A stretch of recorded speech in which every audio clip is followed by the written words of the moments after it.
Oh, shit. Did he drop out again?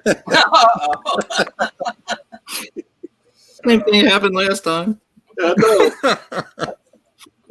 We're live though. Yeah, we're live. We're just waiting for our host to get it because he dropped off. That's what happened last week. There he is. Yeah. All right. All right. Is everybody with us? Yes. Yeah. It did the same thing to me last time. Product placement. Let's see. Is placement. Mark there? Yeah. He's there. All right, guys. So we are live here for the Hammer Horror Spectacular. Welcome, one and all. So I got some very special guests with us today. We have Horrific Nightmares, Jay.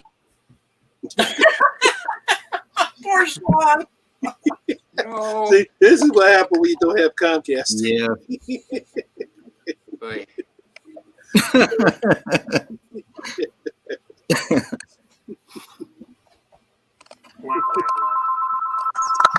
Uh-oh. Kirsten, I can't talk to her right now. Oh boy. Sorry about that. Take 3. Remember the days when the phone As call? I was saying, we I have know, yeah. Big Fiend in the house. We got Mark of Horror, Mr. Hellhound from the Horror Metal channel, and the Horror Miser Monty G in the house. Yes. And we're talking All right. all about Hammer films. So I've been wanting to do this one for quite a while, but I've been waiting for the right time because when I first started thinking about it, I wasn't maybe as well schooled as I should be. So I feel like over time I've kind of gotten more deeper into the. Maybe not. Oh no.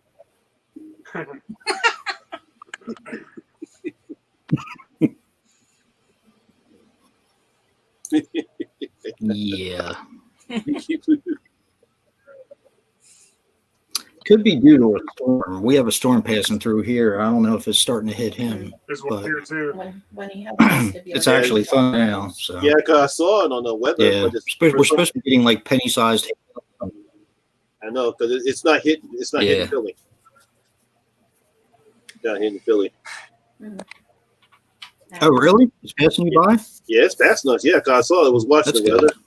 weather, and it's not hitting Philly. Yeah, I saw the Yeah. places. I know it's hitting you guys there. Right, take 4. Yeah. Yeah, I'm a little bit below you.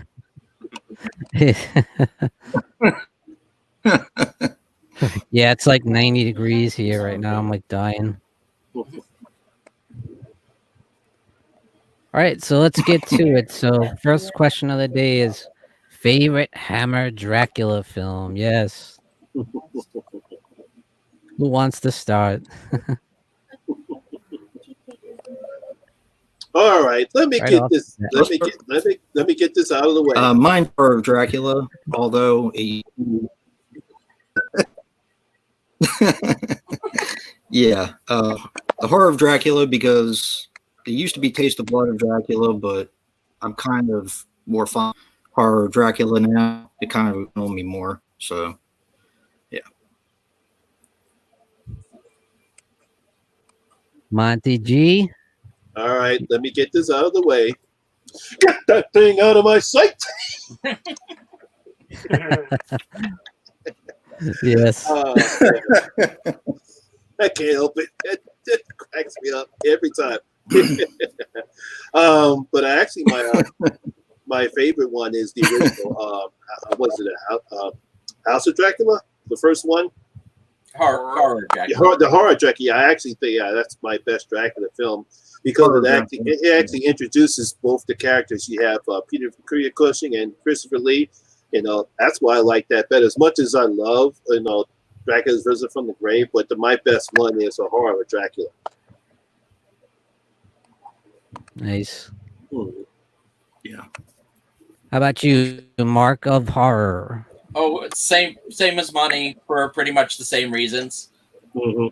More interplay between Peter Cushing and Christopher Lee. Classic ending. Yeah. Yeah. Definitely. I mean, you can't beat that when he puts the candlesticks Not Put the together. candlestick together. Don't expect He Ben jumps Helsing to go across the running across the table. room. Yeah, I Yeah. know you're not a fan of the ice one. That's awesome. Well, I'm going to have to agree. Horror of Dracula.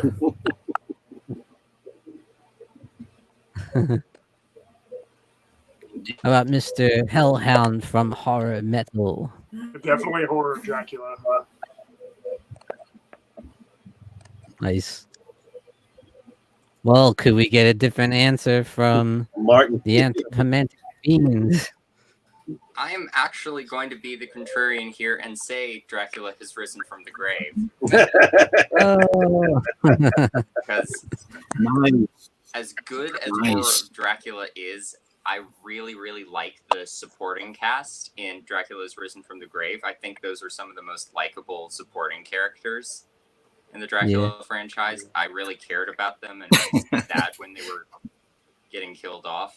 And the few Dracula lines we do get in the movie, as Monty has said, are some of the best. So Yeah, they are. Yeah. I like when he says to the girls, like,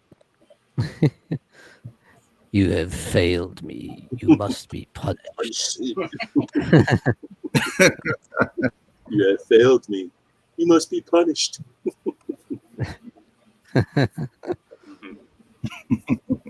So we got a lot of people in the chat already. We got the Q's reviews. We got Ben Grimm. Welcome everybody There. to the Hammer Horror Spectacular. All right, guys. Next up, favorite Christopher Lee performance in a Hammer film. Now, this doesn't necessarily have to be horror, because not all Hammer movies are horror, of course. Mhm. How about you, Jason?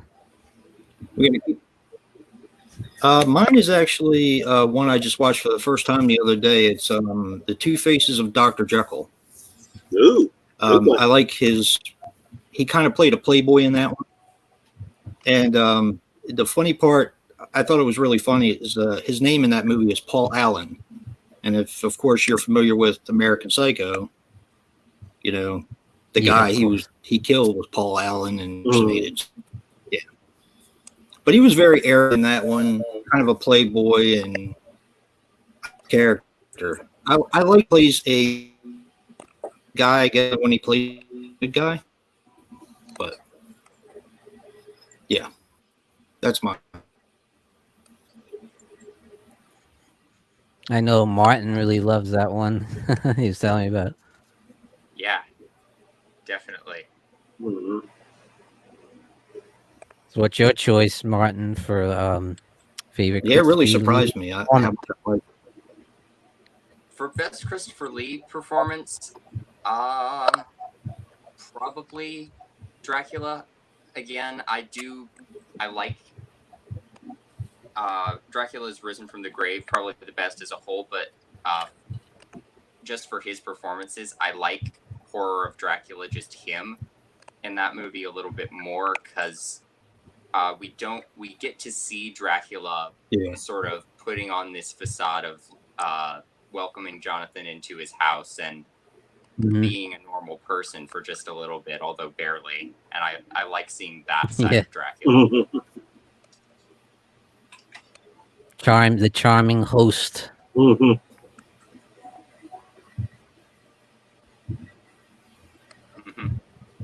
How about you, Monty G? Favorite Christopher Lee performance in a Hammer film? In a Hammer film? Yeah. Let's see. I was actually going to pick the one that Jason picked because I like that one. Oh. It was nice to see Christopher Lee outside of the Dracula role. I know, and I actually enjoyed that particular aspect of him. Yeah, because, definitely. Yeah, because he was such a sensational actor that the fact I think he didn't want to play Dracula that long because he didn't want to get typecast. But as you can see, he has sort of a wide range of roles. No, but one of my favorite non-Hammer performances is even though he had a cameo in it, but still you gotta love it. Sleepy Hollow. Yeah, it's Sleepy Hollow. I mean that booming baritone. Nice yeah, that booming baritone voice of his. You know, it just sparks the whole scene right there. I mean, they in that. And I don't think there's anybody that didn't go, "Oh my God, it's Christopher Lee." You know? Yeah. Remember, take a bar break. It is you. The way they frame Christopher Lee there, it even looks like he's got like bat wings coming out of his back because of the statue in the background. That was not lost on them. Sleepy Hollow, the best Hammer film not made by Hammer. For sure. That's true. Yeah. True. That would be how he would have done Legend of Sleepy Hollow. It really does. Yeah, it definitely does. Except they probably would have cast Peter Cushing in the role, and then had Ingrid Pitt play the witch. Yeah. I'd be down for that. Yeah, I could have dealt with that. Yeah, obviously Tim Burton had quite a bit of influence from Hammer, I'd say, for that. Big time.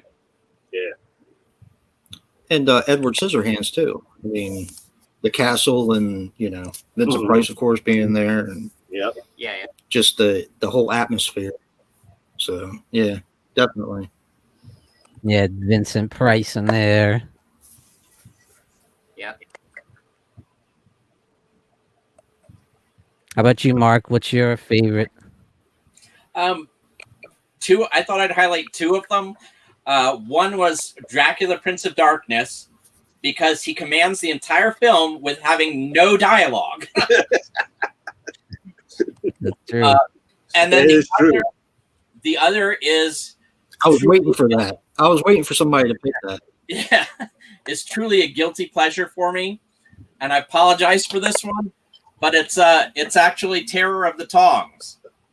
Ooh. And of course it's problematic because this and the Fu Manchu. That's one of the Fu Manchu, right? They're racist films, but I have to admit to really enjoying them, while understanding the problems contained within them. But I love his performance as an evil megalomaniac.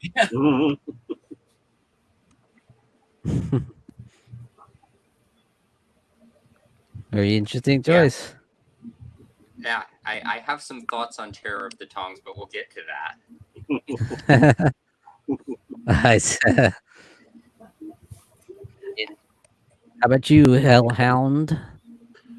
I'm actually going to go with Scars of Dracula because he had an expanded role in that one. He was in it a lot. And not only did we get to see the charming, suave, debonair Dracula, but we got to see the evil, blood-sucking leech on two legs as well. Yeah. He had a lot to do. His role was very,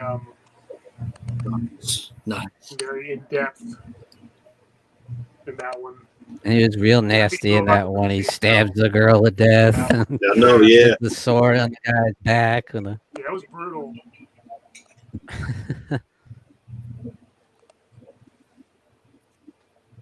Now, of course, we have to do favorite Peter Cushing role in the Hammer film. Obviously. Jason, go.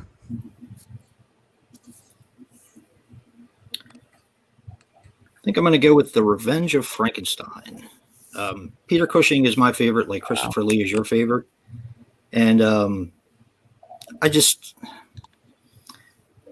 I love the first movie, but this is the second one, and I don't know. I just love his arrogance when he's talking to the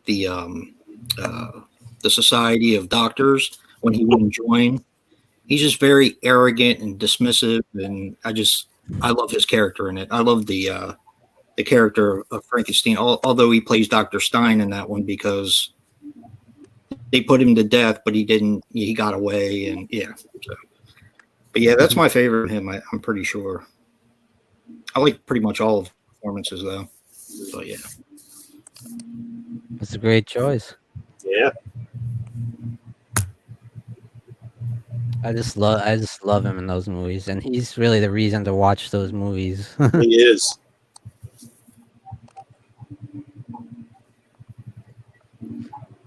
So I'm gonna go with Bride Yeah, my of favorite. Dracula. nice. And I loved him in the in Horror of Dracula, of course, but I feel like the whole weight of the movie he carries Brides of Dracula because you didn't have Christopher Lee in that one, you know. I just feel like he was Right. even better, you know.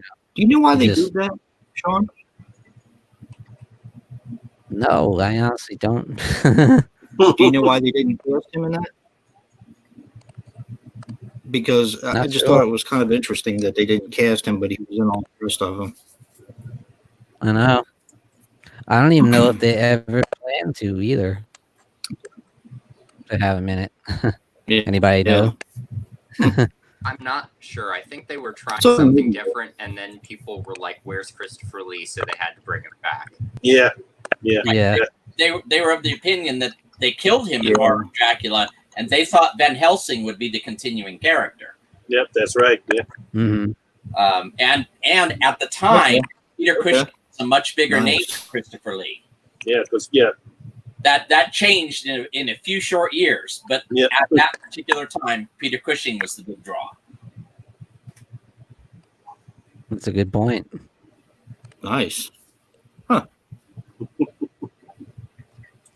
Well, I guess they must have really missed I him know he's 'cause a they much brought him younger back. looking vampire. Yeah. Mhm. Well, he was never referred to as I Dracula like in the that Baron movie. He was Meister, though, Baron but- Meisner. Yeah. I did too. He died really young, that guy did. It was a shame. Oh, really? Hey, Rick.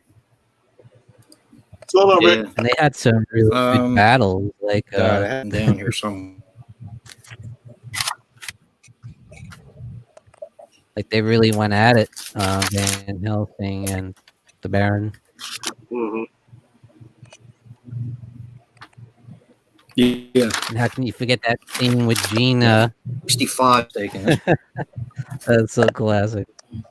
You haven't forgotten your little Gina, have you?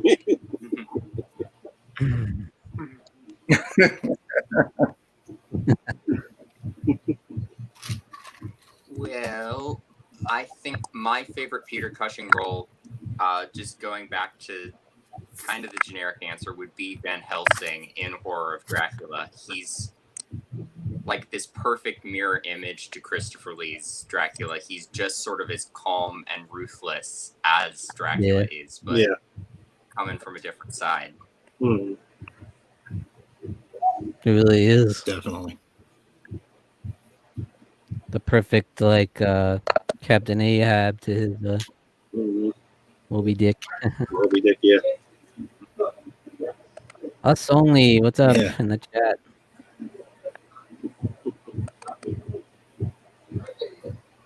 How about you, Hellhound? Favorite Peter Cushing performance in a Hammer film? I'll go with the obvious Horror of Dracula.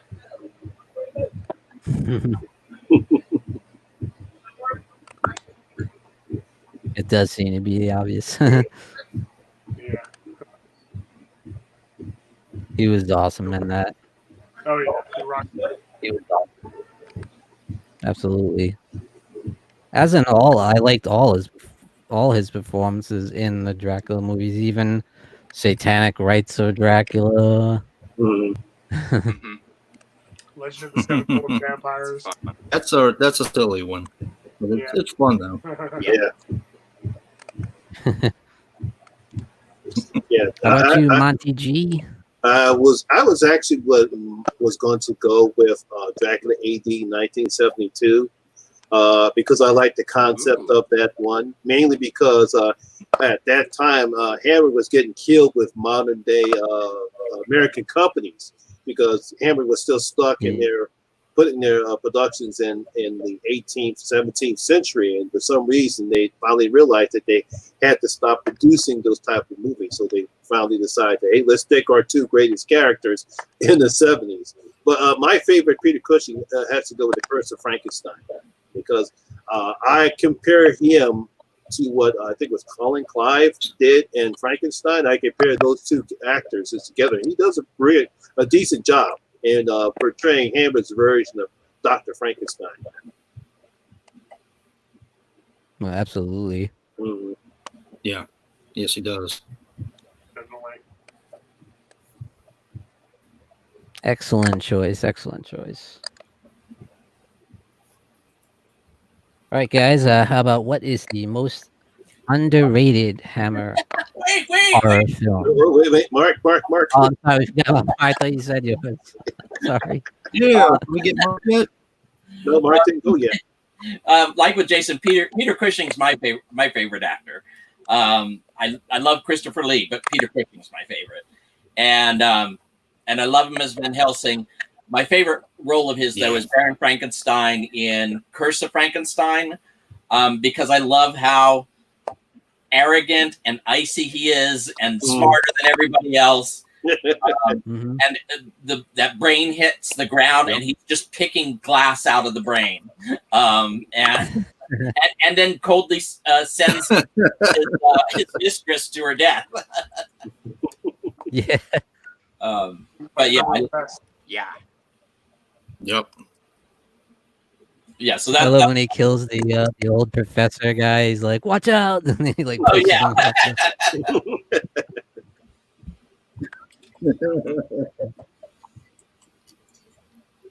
He's like, "Oh, now we're gonna start killing people with her. Get our experiments across."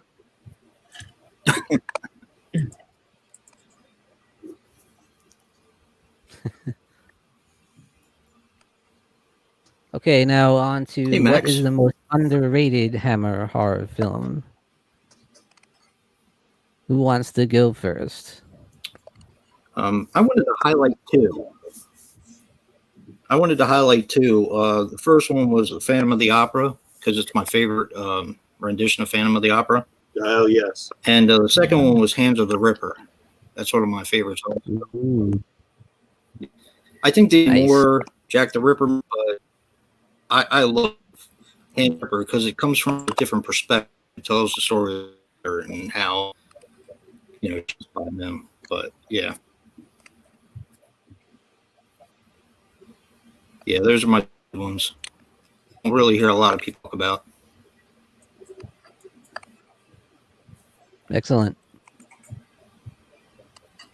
How about you, Fiend? My underrated Hammer pick is Rasputin the Mad Monk. I hear nobody talk about that movie ever. And Christopher Lee does a great job doing a Rasputin and doing that sort of historical horror thing the same way they did Countess Dracula with the Bathory story. They do the same thing with Rasputin there, and I think they do a great job, and I just don't hear anybody talk about it. Nice. Don't hear anybody talk about it. That's one I haven't seen yet. I look forward to it, though. You haven't seen that one, Jason?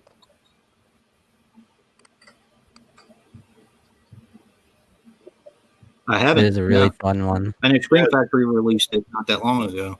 Mm-hmm. But Oh, yeah.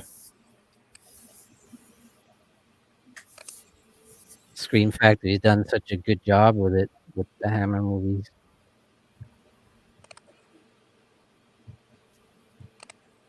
Yeah. Just wish that Warner Definitely. Brothers would do better, Yeah. Yeah.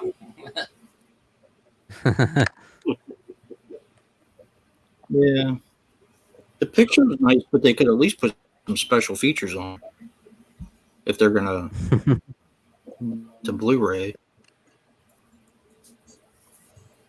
How about you, Mark of Horror? What's your most underrated Hammer? I think they're pretty bare bones, aren't they?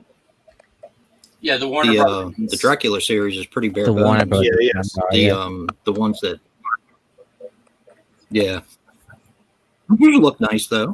I mean, I have Dracula's Risen from the Grave, and the picture's really nice. So, Yeah, I have a couple of them. I have. My pick for the underrated one would be the Gorgon. Oh, I like that one. I recommend the heck out of that one to everybody. Oh, definitely. Cushing and Lee play opposite of what they normally play. Yep. And the whole thing is written like a Greek tragedy. It's not exactly horror, but it's more of a tragedy than anything else. And the fates are pretty much inevitable for everybody involved. Mm-hmm. Oh, hey, Hobbs. Yeah, I love it. Question about that, Mark. I don't know if you know the answer to it.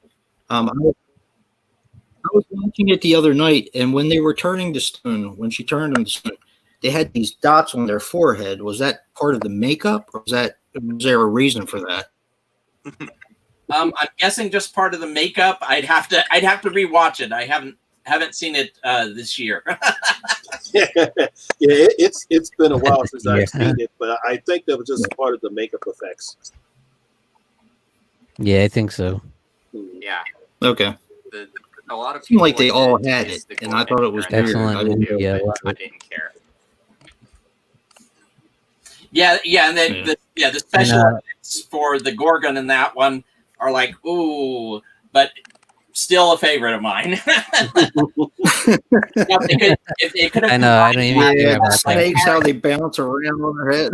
yeah, if they could have had Harryhausen do the Medusa part, perfect. That was my thoughts exactly. I said, Oh damn, man, that would be great. Even the Harryhausen could do this. It'd be decent.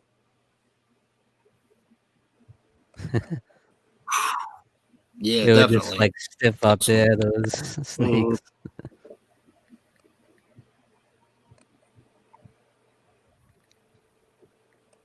Yeah, like you said, I still love it. I don't even care. I like how like Christopher Lee kind of has a smaller role. He like takes over pretty much, you know.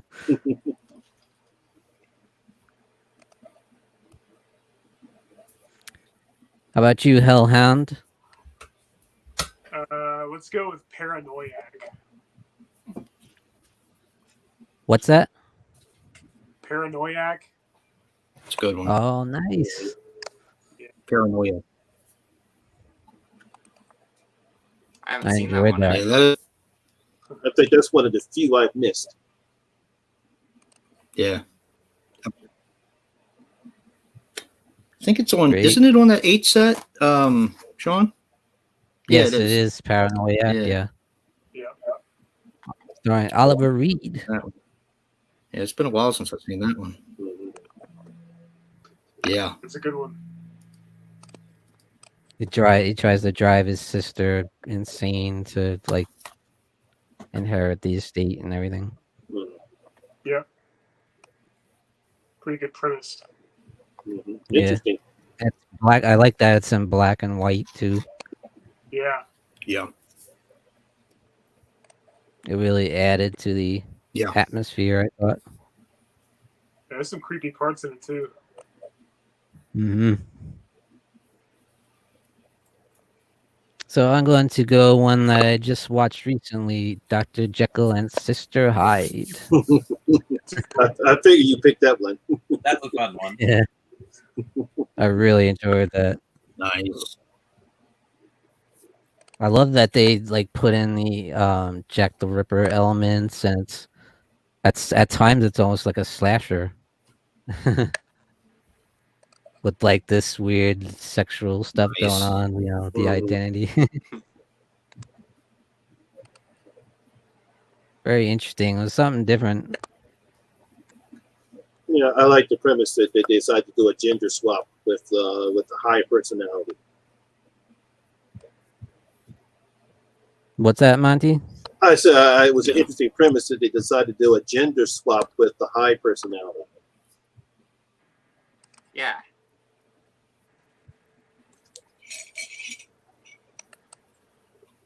How about so I'm curious to hear this one. What's everybody's thoughts on the Curse of the Werewolf? Oh, The one and only werewolf movie that they ever made. did Monty give his underrated? Yeah, I was going to pick the Curse of the Werewolf because it's not one of the more underrated Hammer pictures, an underrated werewolf picture because it's a decent werewolf picture. I remember when I first saw it, I said, "Man, this is good." Almost, I said, I actually liked this better than the Wolfman. Wow. Yeah. Nice. Yeah, it really does make me wish Hammer had made more werewolf movies because Yeah, they no, did that's just what such a fantastic I was job. surprised that was the only werewolf movie that they made, but I don't know if they got flack from Universal because of the success, that the Wolfman was having. But I wish he would have given that character more of a push than anything else. I'm surprised that was the only werewolf picture that he made. But yeah, definitely Curse of the Werewolf. So that's my answer for that one, and my thoughts on Curse of the And your Werewolf. thoughts on They just had an incredibly difficult time with censors on Curse of the Werewolf. Mm-hmm. It started out because it was supposed to be a picture about the Spanish Inquisition, and they started filming a film about the Spanish Inquisition. That makes sense. And then the Catholic League complained and threatened to boycott, and then they changed it to Curse of the Werewolf. And then they still had problems with the censors. And I guess after all those problems, they just gave up on werewolf movies. They said, "Oh no, that's it." I didn't know that. Me neither. Yeah, interesting information there, Mark. Because the whole opening. That's why I invite Mark here. He's an expert. Yeah. Like, I know he's going to be good. What were you saying, Martin? Oh, yeah. I was going to say that the whole opening scene before we actually get to Oliver Reed's character with his mute mother and the awful king and all of that feels like almost a different movie. Still really horrific, but in a completely different way. And so I was just like, this is really good, but where's the werewolf? I'm because that's what I was saying. Because when that's I first one of my watched, problems with it. because I was like, "Where's the werewolf at? I want to watch the werewolf." But they do satisfy you when he does appear. Oh, there goes Sean again. A lot of people have problems with the werewolf show up until near the end, but I kind of like that. It adds to the suspense of it. Oh, Sean's gone again. Yeah, we lost Sean again. Yeah. There he is. Here he comes. I'll get mine over with because nobody's gonna like my opinion, and I find it to be overrated.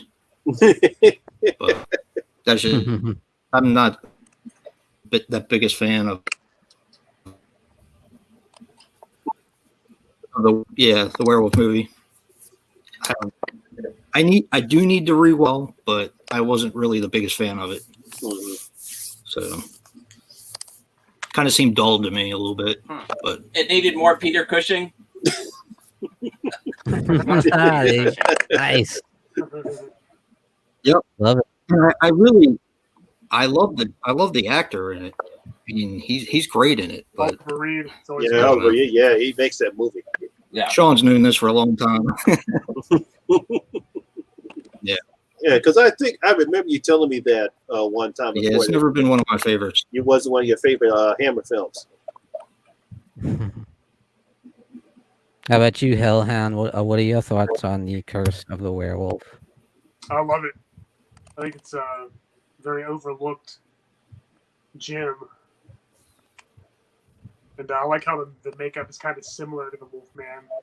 And how we don't see the werewolf a whole lot. It adds to the suspense, in my opinion. And Oliver Reed does a great job, like I said. He does do a great job. Yeah. Definitely a different kind of character to the Wolf Man, like Lawrence Talbot, totally different. Yep. Yeah. Big It time. wasn't quite as sympathetic as he's kind of an ass, actually. Yeah. You're absolutely right, Larry. Any movie can benefit from more Peter Cushing. It doesn't matter what the movie is.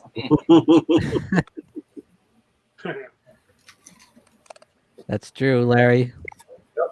Yep. Like Spice World, that needed more Peter Cushing. Yeah.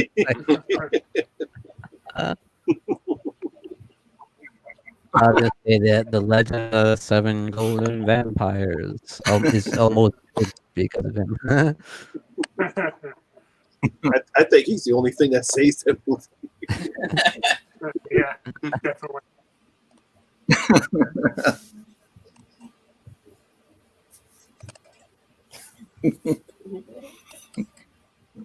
So my thoughts are I really enjoyed it, but like Jason says, I definitely wish there was more werewolf. We didn't get until like the last 10-15 minutes or so. It was kind of a long build up to it. I did like the character build up, but it was almost like too much.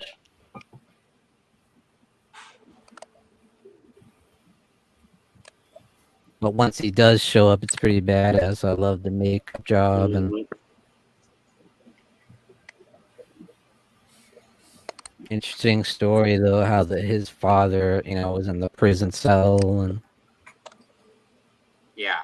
Yeah. That's horrific in a completely different way than I was expecting the movie to be horrific. yeah. So Brad. Yeah, totally. Hi, Brad. Hey, what's up? Hey, Brad. Bronco Juggle Yeah. in the house. We also have movies and music buffs, Larry's, D's, Tanks, Max, Baumgartner, and Hobbs Horror.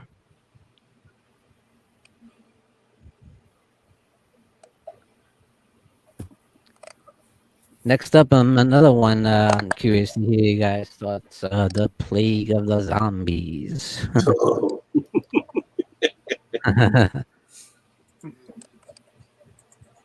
Actually, have never have seen you it. all seen that? That's I've one I seen it. need to watch. I've never seen. I've seen I it haven't once. seen that one. Nope. I've seen it once. Yeah, I've never seen one. I don't know what Hammer was trying to do with Plague of the Zombies with this one right before. I thought they really missed the boat on this one. Yeah.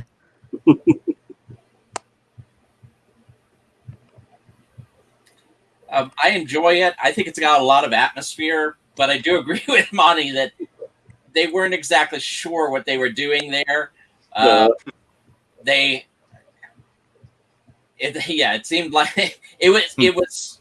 I guess it was the last of the old school zombie films. Yeah, because I've seen better zombie films before, before they became cannibalistic creatures. And I don't know if they were trying to attempt, because this was made in '66, and I forget when George A. Romero's zombie picture came out. '68. So I don't know what they were trying to attempt to do here, because it looks like they were still trying to play on the old zombie mythos, because everyone knows that zombies first came out, they were not cannibalistic creatures. All they were a dead spirit controlled by a voodoo priest. Right. That's what they were. Yeah. Right. Yeah, and they were trying to do some social commentary with it, and parts of that works, but and I love, like I said, I love the atmosphere. Yeah, atmosphere. They got the atmosphere right. Yeah. Very pretty film. But then you have 2 years later, you have Romero's Night of the Living Dead, which comes and changes the entire game. Yeah. Yeah. Yeah. How about you, Hellhound? I only saw it once a long time ago, and I don't remember much about it, but I remember enjoying it for the most part.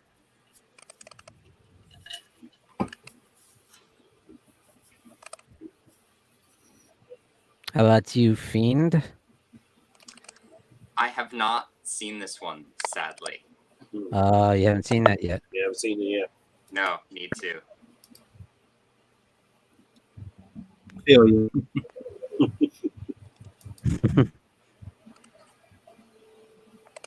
Jason, have you seen that one?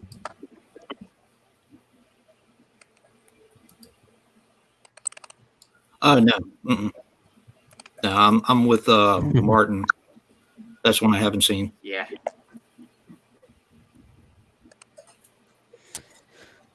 Yeah, so I actually really enjoyed it. But it was kind of like you said. It kind of reminded me of like the old White Zombie with Bela Lugosi. How the zombies are just basically henchmen for the bad guy. Mm-hmm. But I really like That's the real. voodoo element of it, and I really like John Carson's performance as the leader of the cult, and they were having the ritual, like how he had the cool mask and stuff. I love the music, and I like the drumming, the beat of the drums and stuff. Conjuring up everything. I love it, and it's got that the classic gothic atmosphere. Yeah. I liked it, but yeah, of course, Romero totally changed the game. Mm-hmm. Never be the same again. Yeah, because the time when I watched it, and a couple of my boys were looking at me, and they were like, "How come they're not eating anybody?" I had to strip my head. And when I tried to tell them what zombies were before Romero's picture came out, he had no clue what I was talking about.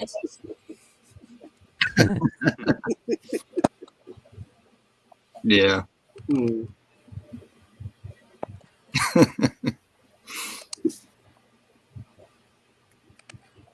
So now we'll delve into the other long-running Hammer horror series, Frankenstein, the Frankenstein franchise.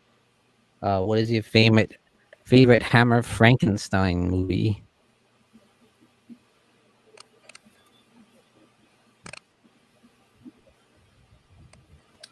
I think How about you, Jason? Oh, go ahead, Monty. Sorry.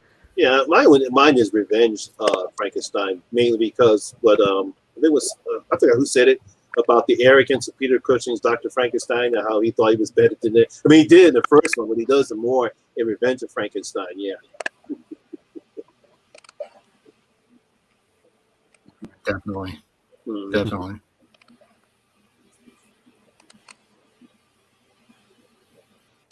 First, but I love all. How about you, Mark?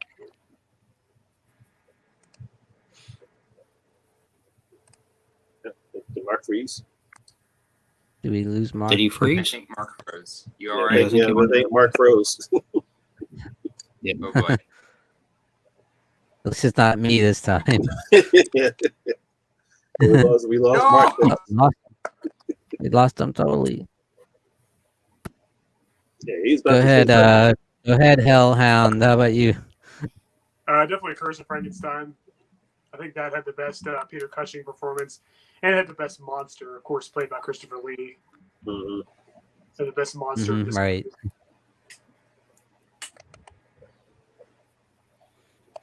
Which is the thing that for me was missing in a lot of them, but Peter Cushing is so good in the rest of them. You can overlook that they didn't have a great monster like Christopher Lee in the first one.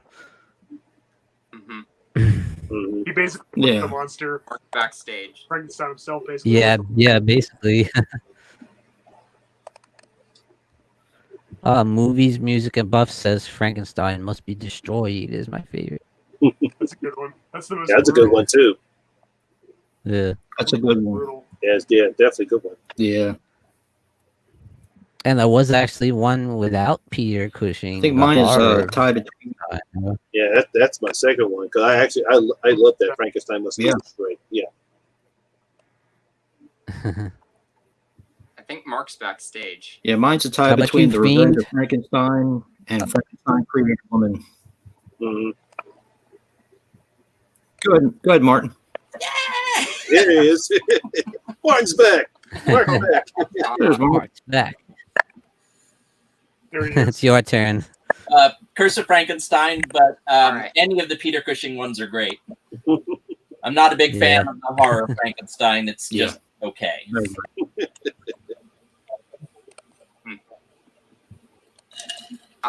Yeah, I'm gonna have to agree with a lot of you and say Curse of Frankenstein. It really is. It has the best monster, and that's what I find lacking with a lot of the Hammer ones, because I like having a somewhat sympathetic monster, which Christopher Lee isn't exactly, but he has some personality to him. And I like that they use a lot of the character names from the original book, and you've just got Peter Cushing being absolutely ruthless as Dr. Frankenstein.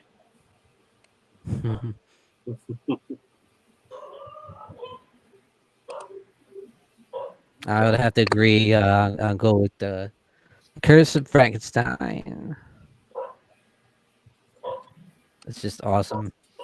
And you have one of the best, movies with Christopher Lee and Peter Cushing together, and they're both awesome. And it was cool to see him play, Christopher Lee play a straight up monster, other than being like a guy that talks and is a vocal character, He was a great mummy too. That's like, what can you he do with was. this, And he did manage to make it his own. Yeah, I'm glad they didn't try to imitate the Universal version too much. Yeah. Exactly. I feel like it got a lot more into Victor Frankenstein's role, than the Universal version. Oh, absolutely. Yeah. Mhm. And we got to see him from a little kid grow up to, Yeah. Yeah, the Universal movies are all about the monster, but the Hammer movies are all about the Doctor. Yeah. Did you say yours, Jason? I wasn't sure if you said it or not.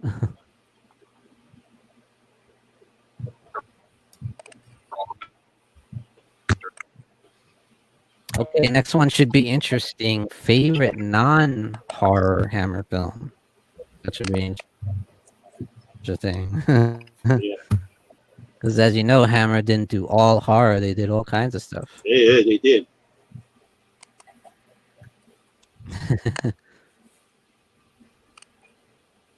How about you, Monty G? It's been a while since I've seen one of these non-horror Hammer films. Give me a second here.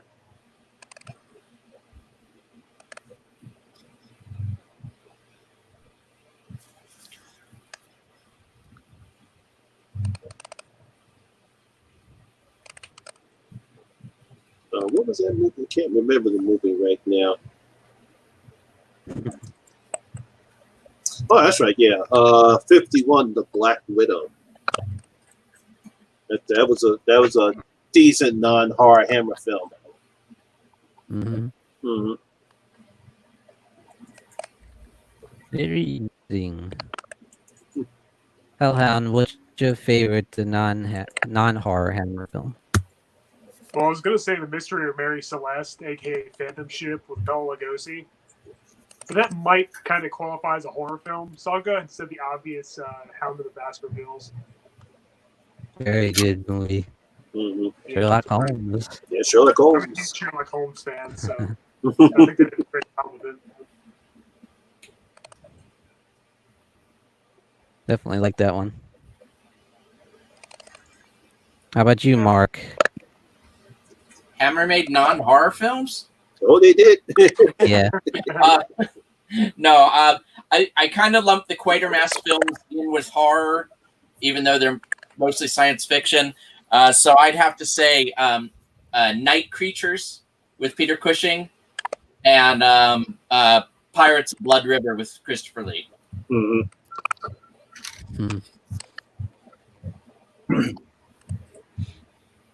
Very good choices. How about you, Anthropomantic Fiend? Well, I haven't seen that many horror Hammer movies, probably the closest that I have seen is the Quatermass Experiment, which was solid. So that would have to be my kind of answer. I thought that was a solid movie, but I haven't seen much of the non-horror stuff. Well, that's a good choice. Yeah, it is a good choice. Yeah. That is probably the most popular one that's not horror. Mm-hmm. How about you, Jason?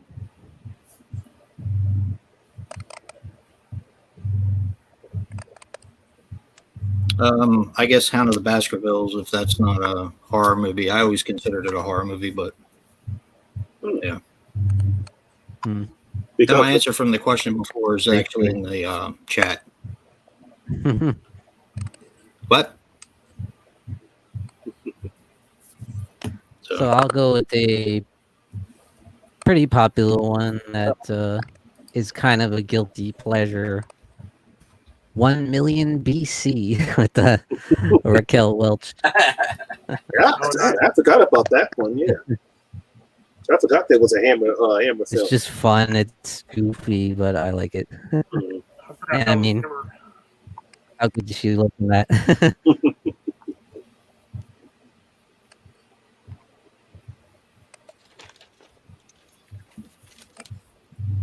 I saw that when I was a little kid, so that was technically the first one I ever saw, but I didn't know it was Hammer at the time. Mm-hmm.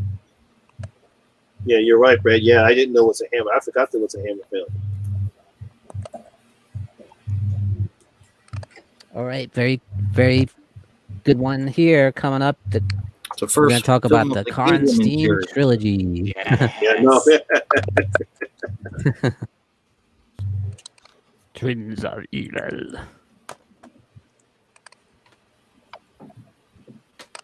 I'm excited. All right, guys, who wants to go first? I think Martin. I think Martin wants to go first. Okay. Go for it, dude. So, for the longest time, Carmilla has been one of my favorite vampire stories, but I hadn't seen The Vampire Lovers yet. But I finally got around to watching it, and it's amazing. It's possibly my favorite Hammer movie now. It's really good. And one of the most neat vampire characters I've seen from them, because she's clearly a villain, but she's really much more sympathetic in some ways than any other vampire that Hammer has done.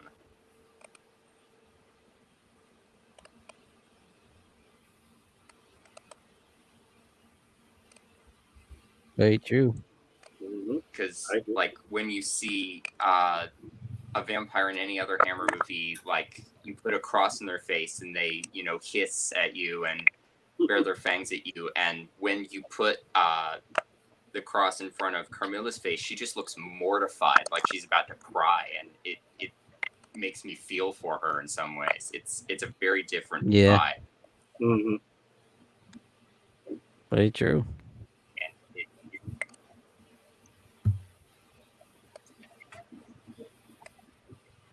How about, so what do you think about Lust for a Vampire?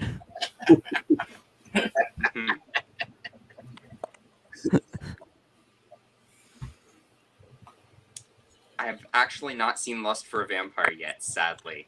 I've seen Vampire Lovers.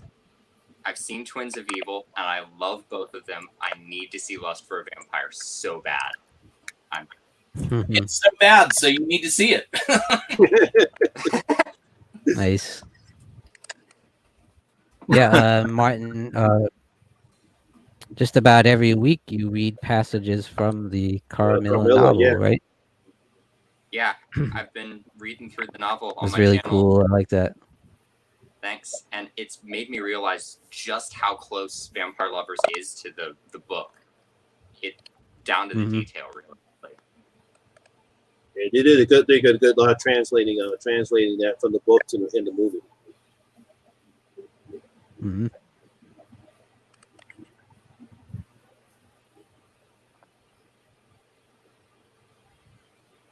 How about you, Hellhound? What are your thoughts on the Karnstein trilogy, like as a whole? I love them. I think Lust for a Vampire is actually my favorite. Sorry. I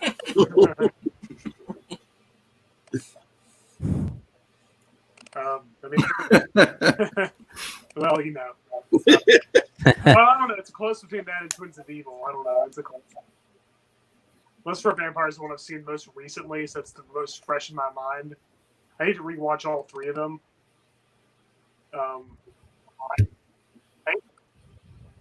But I think they're very daring for the time, which is cool. It's just weird. Should Captain Kronos be added to that? Yeah. That's true. Captain Kronos. Yeah. Captain Kronos. Oh yeah. It should be a quadrilogy. There you go. Might as well be. Yeah. That was a fun one. Yeah, that would have been a nice start to a series, but they never got a second one off the ground. Yeah, no. No. Yeah, exactly. Yeah. Would have been cool. That would have been cool if they made a series out of it.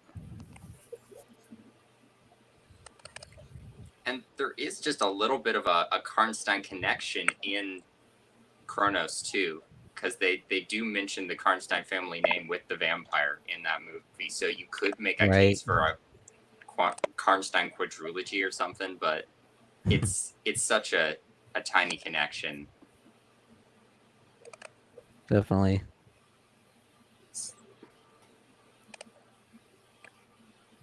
How about you, Monty G? What are your thoughts on the Karnstein trilogy? I always give Hammer credit, but they really went there with the same-sex couple, because normally, especially during that time, we never seen vampires will always attack the opposite sex. And here we have the same sex one right here. So I got to give Hammer credit. And this is, like I said before, when they how they translated the novel Carmilla into the first movie in the series was brilliant. I thought it was well done, and the actresses did a great job. I forget their names. Did a great job for portraying the couple. So, but for that, especially at that time, you would never see that type of a movie in American audiences. It wouldn't make any money. It wouldn't even think about doing it. It would be interesting to see Hollywood try to do something like that now, because it's more acceptable. Yeah. Yeah, I would like to see that. Movies would try to adapt that into a feature-length film and try to make it serious. There is actually a modern Carmilla web series which takes the story and sets it in the modern day. It's really good. It's not horror, but it does sort of give you this idea of the sort of queer vampire story in the modern day and what that would look like, and it's really well done. Yeah, I heard about So that web series. Yes. Yeah, it's a great point, Monty. It would be interesting to see what they would do today with that, given the way things are today. A lot more accepted, like you said. I'm pretty sure people who have played the Last of Us game know the type of storyline that's going on in that game. I won't spoil it here. I actually find that fascinating to find out that they actually have that type of relationship in a video game, just like they do in this movie.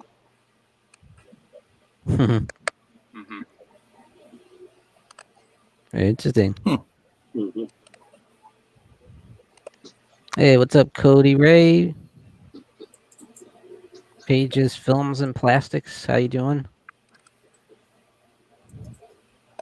All right, how about you, Mark of Horror? What are your thoughts on the Karnstein trilogy? I hate to say anything bad about something that somebody else likes, because I certainly have my share of things that I like that are terrible. But I don't like Lust for a Vampire. It has one of the worst songs in a Hammer film. strange love. Once you hear it, you will never get it out of your head. Oh no. But there It is are good brutal. things about Love for Vampire. I saw it after seeing Vampire Lovers, and it was, to me, it was a big letdown. But Yeah. a lot of things that you like or don't like really matter what order you watch them in. Mm-hmm. A lot of times you'll see the second one in the series before you've seen the first, and forever that second one will be your favorite. I know a lot of people really like Jaws 2 and Halloween 2, and anyway. Yeah. But anyway, I apologize for picking on Lust for a Vampire.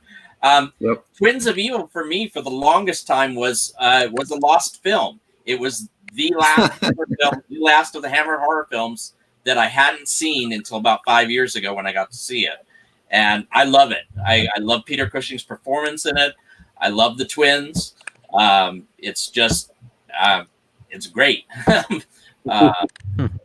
So I probably ought to give Lust for Vampire another chance. Definitely. Yep. It's fun, but like when you compare it to the quality of the other two, it just does not. I look at it as like the sleazy one, like it went too far with the sleaze. and it's that song just kills not me. that I don't like Yet Stensgaard, And then but there's that Ingrid Pitt really sold Carmilla. Yeah, she did. right, Yeah, she. and they had that really campy, over the top Dracula type guy who's like so bad. That's the only thing I This didn't guy like is about not it. Christopher Lee. I'm like, who is this guy? Yeah.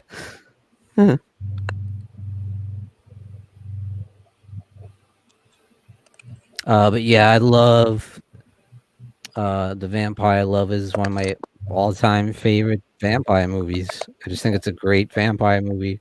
Not just the fact that it's sexy and that Ingrid Pitt is so seductive, and I love her performance. It's just awesome. To me, she's like feels like Dracula if Dracula was a woman. You know, she had Yeah, I that kind of suave voice, but it's I deep, didn't but it's mind still this- like very feminine. Yeah, I didn't mind the sleazy part of it because that's just part of who Carmilla is. Right. And she seems real like conflicted at times, like she's a, you know. Yeah.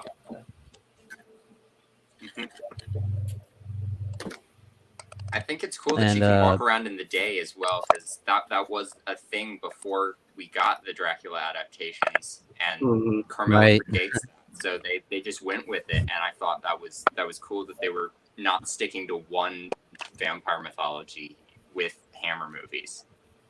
Right.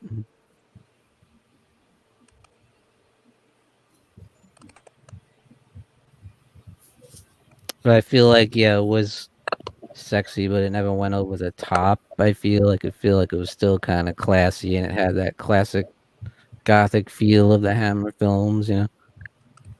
Same with Twins of Evil, and I feel like that brought it back to, well, this is another really good one, and awesome performance by Christopher Lee, Peter Cushing. Like he was great in that one. I thought the twins did a good job, you know, even though they weren't like professional actors, really, you know. And I like how one was good and one was bad. One went to the dark side, you know. Yeah, it's always fun. Yeah. Right. Yeah. Twins of Evil is just fun, especially because of how over the top, just aggressive Peter Cushing is in that movie. It totally is. Yeah, his speech to like the people in the room about burning witches cracks me up every time I see it, because he's just like, we need to purify their souls by burning them, and he just screams, and it kills me every time. God has sent me twins of evil.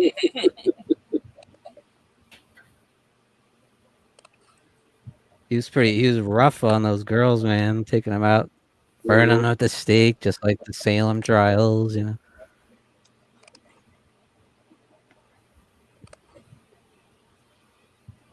How about you, Jason? What are your thoughts on the Karnstein Trilogy? Kind of more. I'm not a big fan of love horror, but Vampire Lovers is one of my favorite Hammer movies of all time, and I do like the Twins of Evil as well.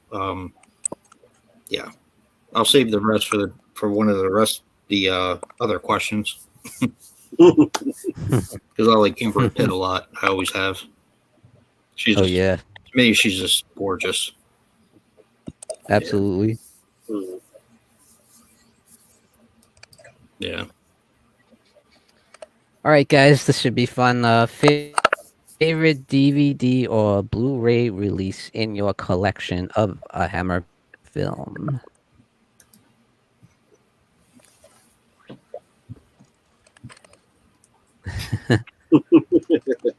Well, unfortunately, I do not have. We know the kind of collection Mark has. I mean, I know. Oh boy. Yeah. How do you decide?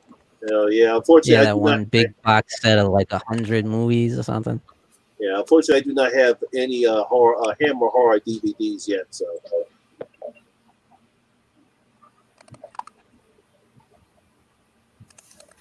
How about you, Hellhound? What's your favorite?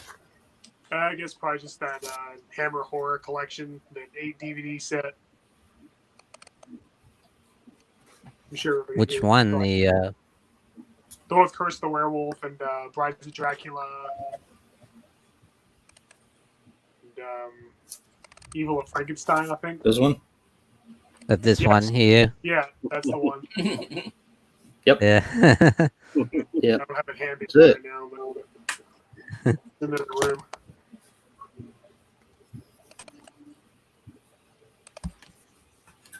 That's a great one. Yeah, a lot of good ones on there. Yeah. I like every one, as a matter of fact. Well, actually, maybe there's one I don't like that I might talk about later. I gotta go. There's one I don't like on that All one. right. I gotta bounce. How about you, All Fiend? right, then. Sorry, sorry care. to go. Thanks for joining us. Thanks for joining. Thanks for having me. Yeah. All right. See you, buddy. Yeah. All right. That's right. Later, man. Thanks for joining us. Thanks for Great having job. Great having you. me. Likewise. Peace. Peace.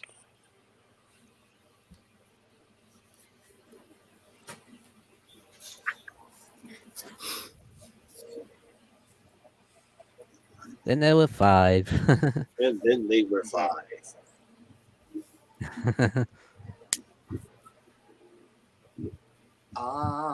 So I think I've only got a few Hammer movies in my collection right now, which is a travesty. That needs to change very soon. But I've got Dracula has Risen from the Grave, which is a really nice Blu-ray, but no special features or anything on it, Nice. which is a shame. Mhm. But one of my friends gave me this little box set of Curse of Frankenstein and Taste the Blood Oh, of Dracula. nice. Oh, double feature. Yeah, and it's got 2 movies and some trivia and trailers for both movies. And I just finished basically getting all the Universal Frankenstein and Dracula movies, and then they gave this to me as a gift, and it was just a wonderful way to start my collection. So this is my favorite. Very Very true. nice. Yeah, great one. That's a good double feature. Yes, Mhm. it is a good one. Yeah. How about I really you, like that Mark? Dracula film. Taste the Blood of Dracula. Yeah, A lot no, of fun. they have destroyed my servant. They will be destroyed. The one Love thing that. the The one thing that Marty from Trash Picture Show always brings up to me when I bring up that movie is, what if all of them had Dracula's blood? Would we have multiple Draculas? It is an interesting thought.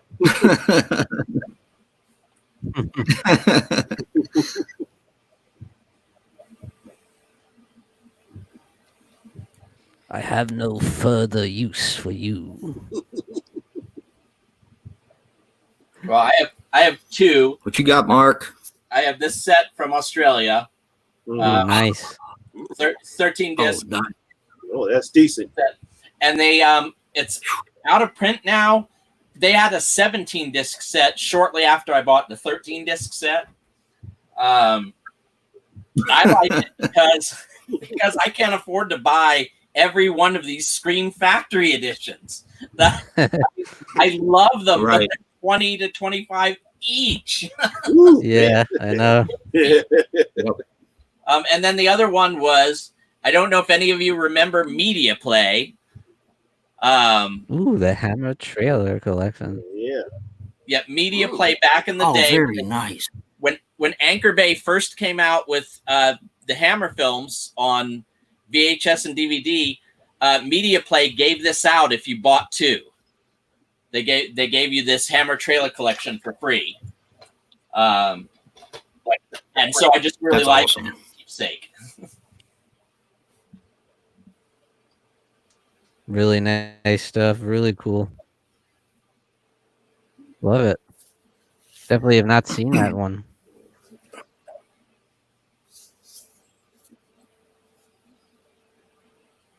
How about you, Jason? Well, this is one I just got. It's the Hammer Films Nice.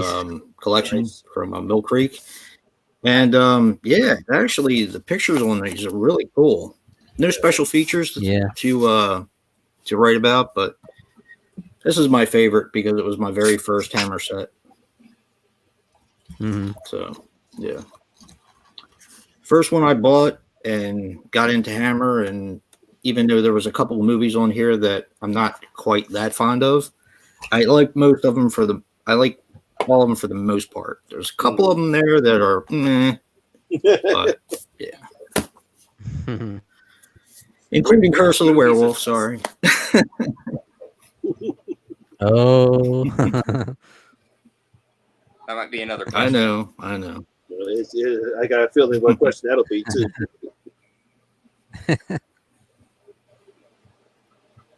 Yeah, that was my first one too. My first collection.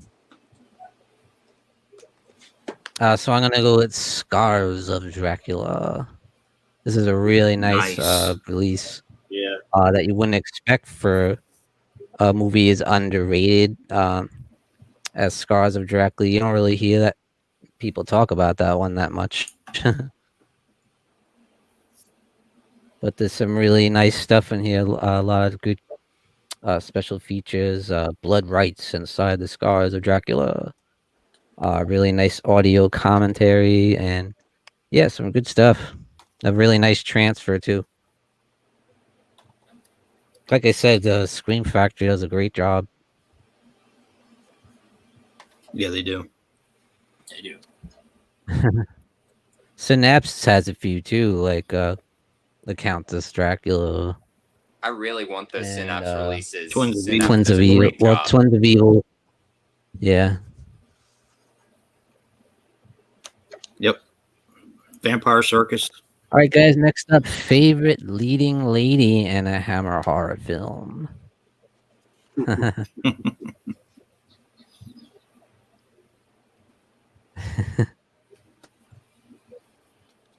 So I'll just go first. Ingrid Pitt. It's a no-brainer. I knew you were going to pick her.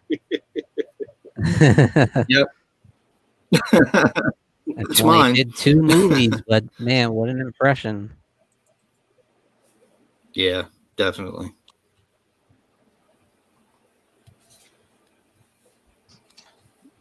How about you, Yeah, she's something. Jason? Yeah. Same as yours, dude. 100%. Yeah. I mean, I thought the twins from Twins of Evil were gorgeous, but Ingrid Pitt is just, she's amazing. And it's not just her looks; it was her acting and just how she portrayed the character, and just amazing. Yeah, just amazing. Whole package. Yep. Well, I hate to. How about you, Martin? Martin? Said Martin. Well, I'm probably gonna have to say Ingrid Pitt again. I mean, she does give a really good performance as Countess Karnstein that I think is hard to top. But barring that, I really like Dawn Adams as Kitty Jekyll in Two Faces of Dr. Jekyll. I think she does a great job there. Very good. Oh yeah, she does a great job. Yeah. Nice. Very, very, very sultry how she performs that character. Mm-hmm. Yeah. That's a great choice too. Mm-hmm. I hate to just go along with the crowd, but Ingrid Pitt, but not just because of the vampire lovers. She's fantastic in Countess Dracula. Yeah, she was. Yeah. Absolutely. Yeah, that's a great movie. Yep.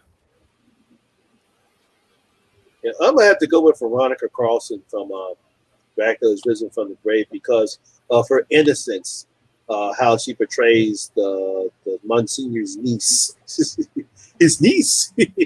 She's innocent, Nice. She looks virgin-y. She looks like she's a virgin, So I give her credit for that. So definitely her. That's a good choice. Really good choice. Hammer was what was the other one she was in? Was Horror of Frankenstein? I think she was. Or was it the Monster from Hell? I can't remember.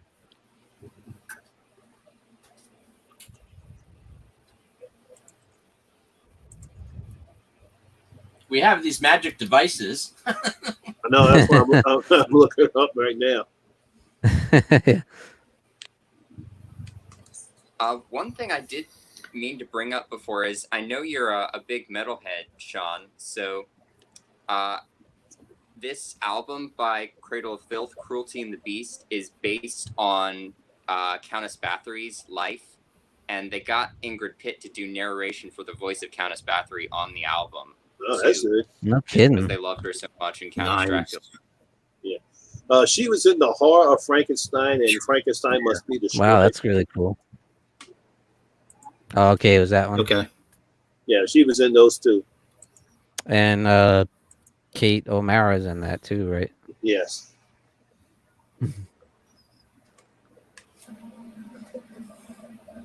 That was one of the better ones.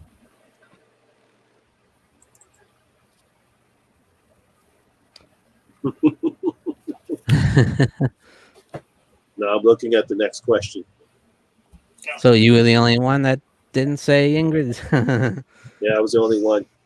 I mean, it for me, it's like I know the main reason why they picked her because she's a pretty woman and she's good to look at, and that's one of the reasons why. But even though she does a good job, and I respect that, I decided to go with something off the beaten path. I always like to do that. That's you, Monty. You always like to go outside the box. Yeah, always got to think outside the box.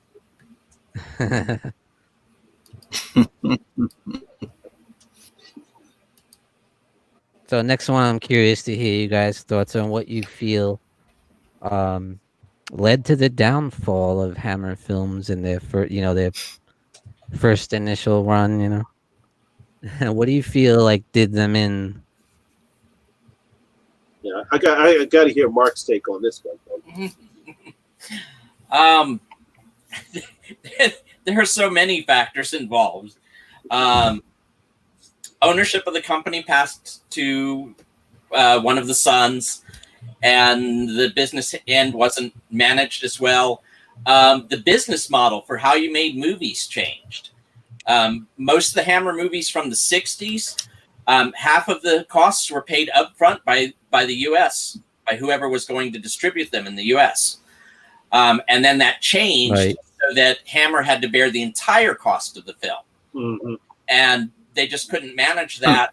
And they didn't plow enough money back into the business. So they were always struggling. The last like 5 years before they folded, they were always scrambling to find money to finish a picture. And then, of course, there's the fact that they changed. They tried some new things like updating Dracula to 1972 and Satanic Rites of Dracula. But it was always not, they just didn't quite grasp what had changed.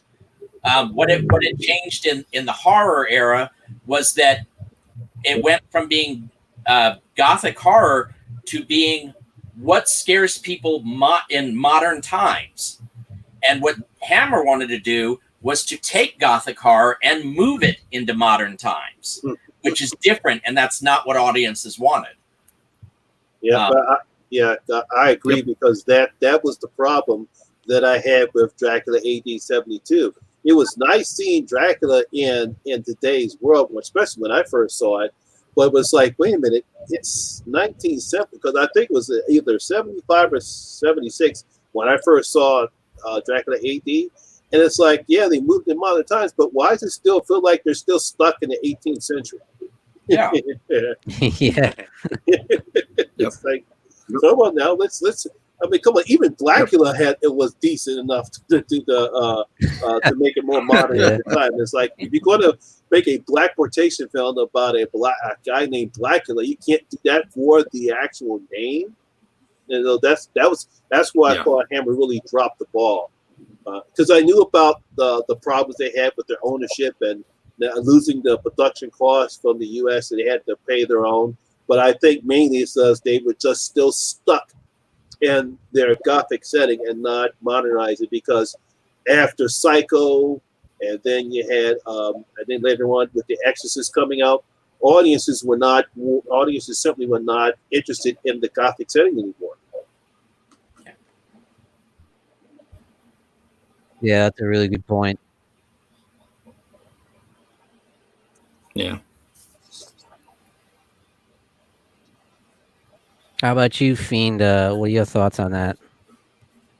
I mean, you've covered so many of the bases, it's hard to really add to that. But yeah, it really was that they really couldn't compete with the level of sort of modernness and extremity, because I mean, I was so used to seeing Universal and Hammer movies. By the time I actually saw Night of the Living Dead, I was still really little at that point. I was like in tears within the first 5 minutes of that movie, because I was not used to that level of horror yet. It was wow. Yep. And Hammer movies just don't do that. You see what Brad wrote? I would love that. Very true. Oh boy. Me too. Good going, Brad. That's a good one. I would watch that. That's pretty good. Yeah, me too. Well, while we're waiting for Sean, I'll go ahead. I think, well, you guys basically said it, but I think the 70s killed Hammer, more or less. It was just, that was a weird decade. Growing up in that decade, it was very weird, and I'm a the tone of horror shifted. Yeah, I'm a 70s baby. I can attest Me to too. that. I lived it. I mean, yeah, when you have, it was a weird decade. It really was. It was, yeah. Because you had The Exorcist. Yeah, very different with. Mm-hmm. Yep. Brad. Yeah, the only thing you have to do is put on Satanic Rites of Dracula. If you put that movie on, it's so 70s. It tries to be 70s, but it fails miserably, and it's just it's kind of laughable in a lot of parts. But it fails wonderfully. But yeah, I think it fails absolutely wonderfully. Yeah, while they couldn't update, I still love them. I love the latter day Hammer efforts. I do too. I do too, Me but too. I think that the 70s was pretty much the nail in the coffin, though. I was looking at the last one they It ever wasn't that did. It bad. It's had fun. like Sybil Shepherd in there or something.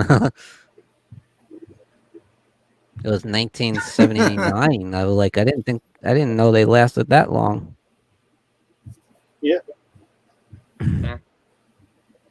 They didn't exactly. That one was in the can for a while and took several years to get released.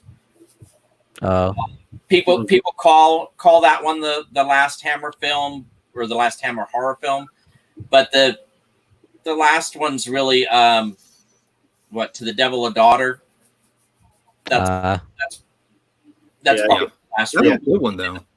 That was actually good. I actually liked that one. I was actually really surprised that Besides the child porn.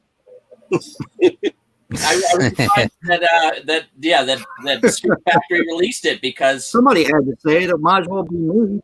Scott Kinski was 15 years old and she was full frontal in the movie. Yep. Except for the child porn, it was really good. yeah. Yeah. Boy. Oh, and can I spoil the ending of that one? Sure, go ahead. Go ahead. Yeah, I've seen it. What the hell? And the ending where they ran out of money filming it, so he just hits him with a rock. That's the end of the film. Yeah. I got a rock. That's one way to do it. I mean, that's one of the funniest endings I've ever seen. Yeah. Almost as funny as Dracula Prince of Darkness, where he falls in the water and all of a sudden water can kill him. No. That was a good Oh one. my god. Yeah, It's not quite as funny as Some kind of vampires iceberg can- or something that they landed on. Yeah, I still think the whole vampires can be killed by running water thing is much funnier in Satanic Yeah. Rites of Dracula when they use the sprinkler system on the female vampires. Yeah. Yeah. Yeah. Yep. Oh man. Yeah, how come nobody ever thought of that before? Because I never Yeah, really. that was the first time I ever heard that about any type of vampire mythos about running water. I think Hammer came up with that one. Yeah. I mean, I think that Yep. was a thing, but nobody had really used it before. And I love the ending of They it didn't where even have enough money to get it left. Andrew Keir's like, "There's nothing we can do. He's got it." And then the girl goes, "Wow."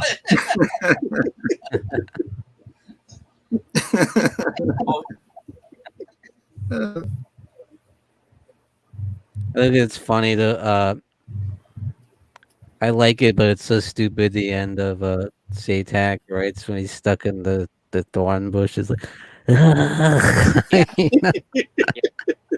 why are you trying to do Jesus parallels with Dracula? I'm confused.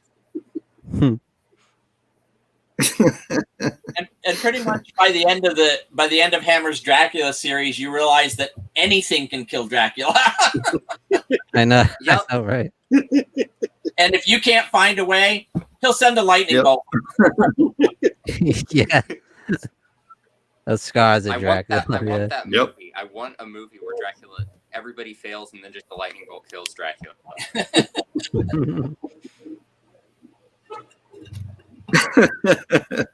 And this was an act of God.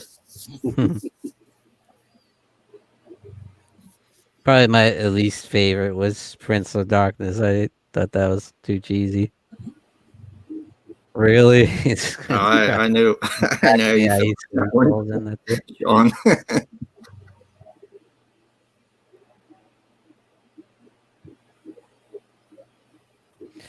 So yeah, I pretty much echo you guys' sentiments on that. Of course, Mark got in a little more detail with the actual facts there, but Yep. But yeah, when you think about it, the American audiences and American horror was where it was at really because you had more realistic type movies, like realistic threats, like Texas Chainsaw Massacre. That could happen in real life. Psycho, that could happen in real life. Maybe not Night of the Living Dead, but It felt real. It felt real. It Yeah. just felt real. Yeah. Yeah. And The Exorcist, depending on how you feel about religion. Mhm. yeah. Plus, Romero in '68, he comes out with an independent film that just changes the entire game for independent horror filmmaking. Yeah. So, Right. Hmm. I mean, and Hammer did delve a lot into the religious stuff, but it didn't quite come off as good as like Exorcist or The Omen. Or, it was more a Right. little more realistic. When Hammer did, it was Right. like way over the top, you know. Yeah, I mean, I really like their sort of Satan-y movies, like The Devil Rides Out. I think is a really good movie, but Yeah, it's not the same thing as like The Exorcist or Rosemary's Baby that brings it that close to the edge of reality. right. Mm-hmm. Yep. I do enjoy and when they do that in Taste the Blood of Dracula, Mhm. the blood rises in the chalice, and it's like, you drink it, you drink the You filth. drink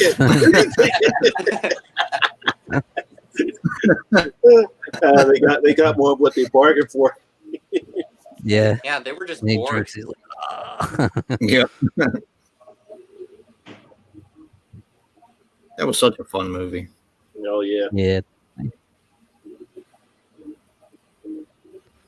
I would have liked to see the one that I really would have liked to see and poor Sean. He's going down. He's going down. Uh-oh.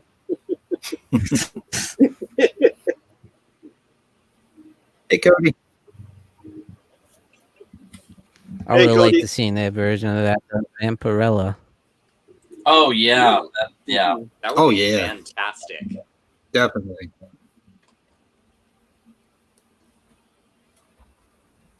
Hey, Cody. They would have had to have done that a little bit later A Hammer would be when perfect the movie for that. started coming in. All right. Definitely. And of the universal type monsters that they didn't touch, I would be really interested to see how they would have done Invisible Man. Oh yeah. That'd be Yeah. decent. Yeah, Definitely. Yeah, that'd be decent how they would do that. that's true. Hey, Cody from H&S Collectibles joined us.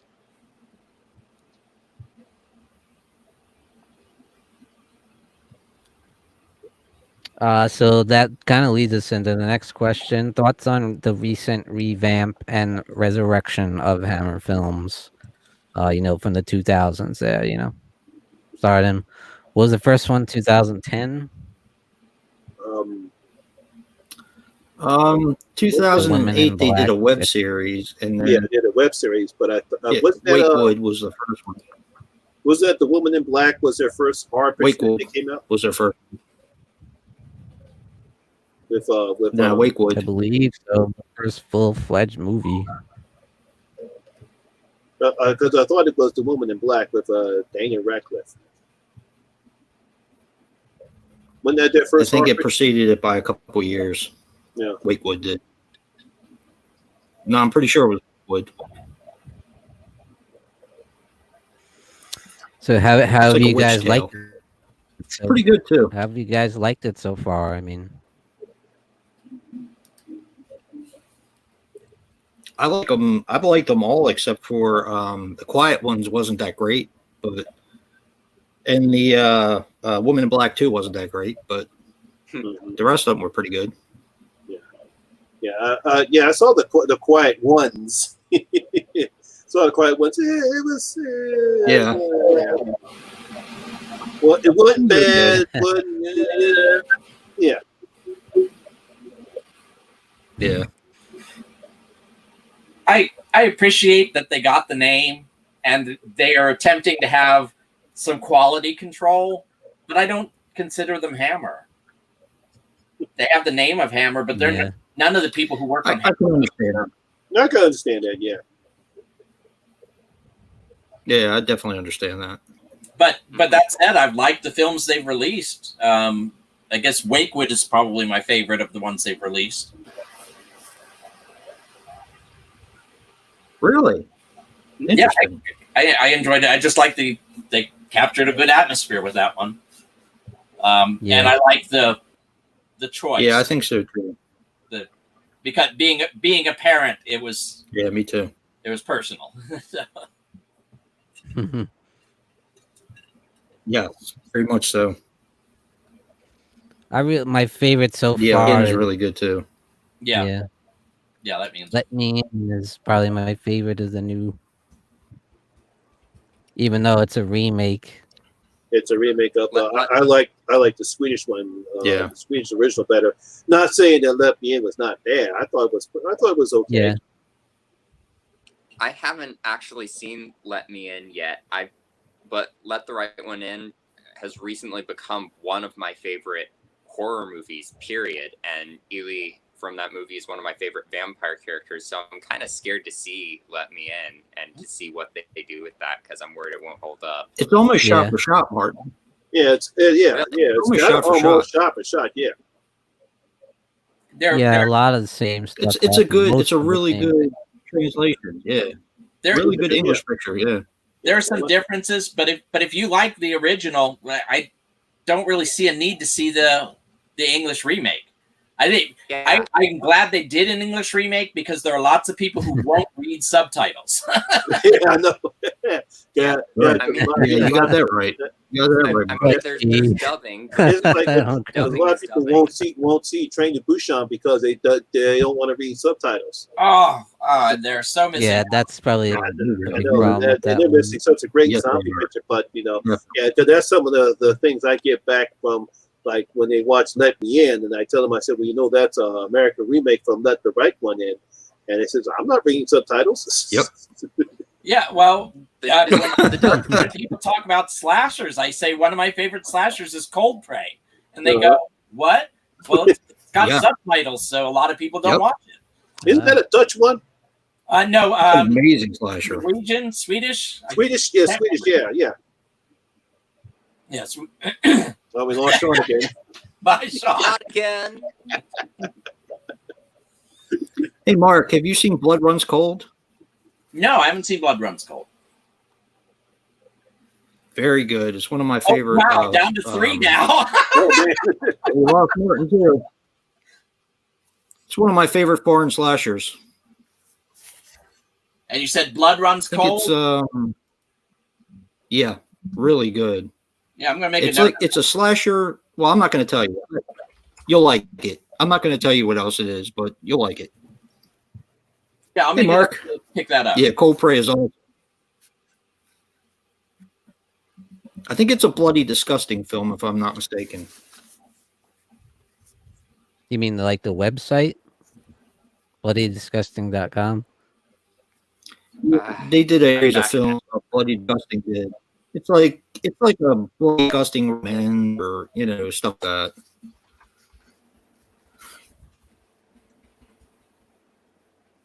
Yeah, I haven't seen that one yet. I know a lot of people talk Which about one are we it. talking about? What's that, Cold Prey? Yeah. It's really good. Second one's really good too. Yeah. I still haven't seen the third one. They haven't released it yet for some reason. Same here. Yeah, Do you have that one, Mark? The third one?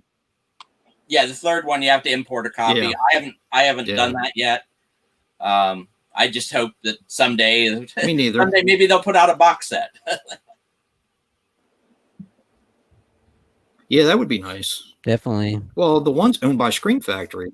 Cold Prey is, I believe. Oh, the rights are, I'm pretty sure. Yeah.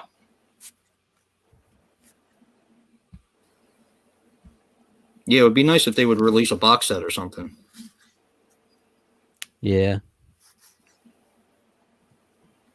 What about did you? I kind of liked it. I don't know if you guys, The Resident with Hilary Swank. Jeffrey Dean Morgan I and did. Christopher Lee in a small role. Yeah, Christopher Lee. Right. At least Yep. it gave it some legitimacy. You had Christopher Lee. Yeah. And who here has seen The Lodge? I know Martin has, and I have. Sean watched part of it. Martin has seen it. I've seen it. I've seen The Lodge. So I thought The Lodge was Have you good. seen The Lodge, Mark? No, not yet. It's on my list of things to watch. Yeah, I think you would like The Lodge, Mark. It's good. There is, unfortunately, there is one scene I didn't like Yeah. about The Lodge that kind of ruins the twist in the movie. Okay. I won't give it away. Yeah.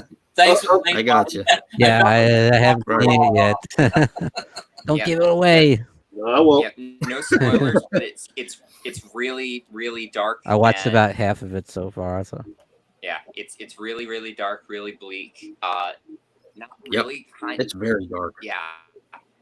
I want to see more sort of gothic horror of that quality come from Hammer now, but it's a really good movie.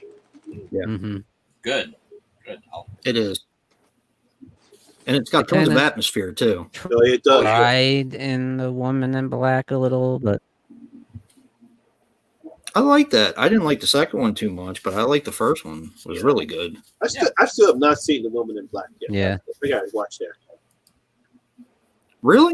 No, yeah, I have not seen. Yeah, I've not That's- seen The Woman I consider that more of a Hammer film than a lot of the other ones because of in the setting. kind of goes back to the That's what period I'm, piece. that's what I'm of the saying. Yeah, original. that's Mhm.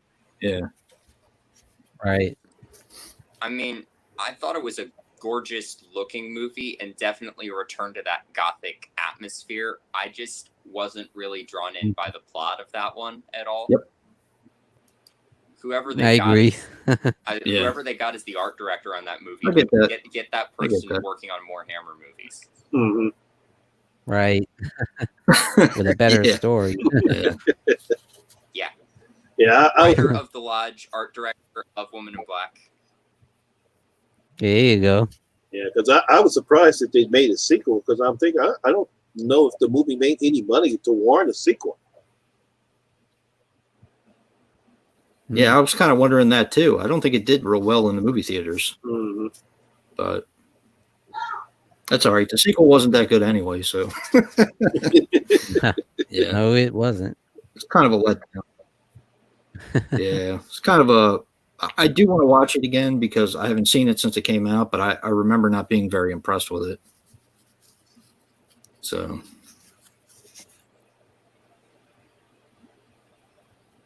Yeah, my Walmart is terrible too. So Cody. yeah. Usually sucks. Yeah. The bad guy is back. You what?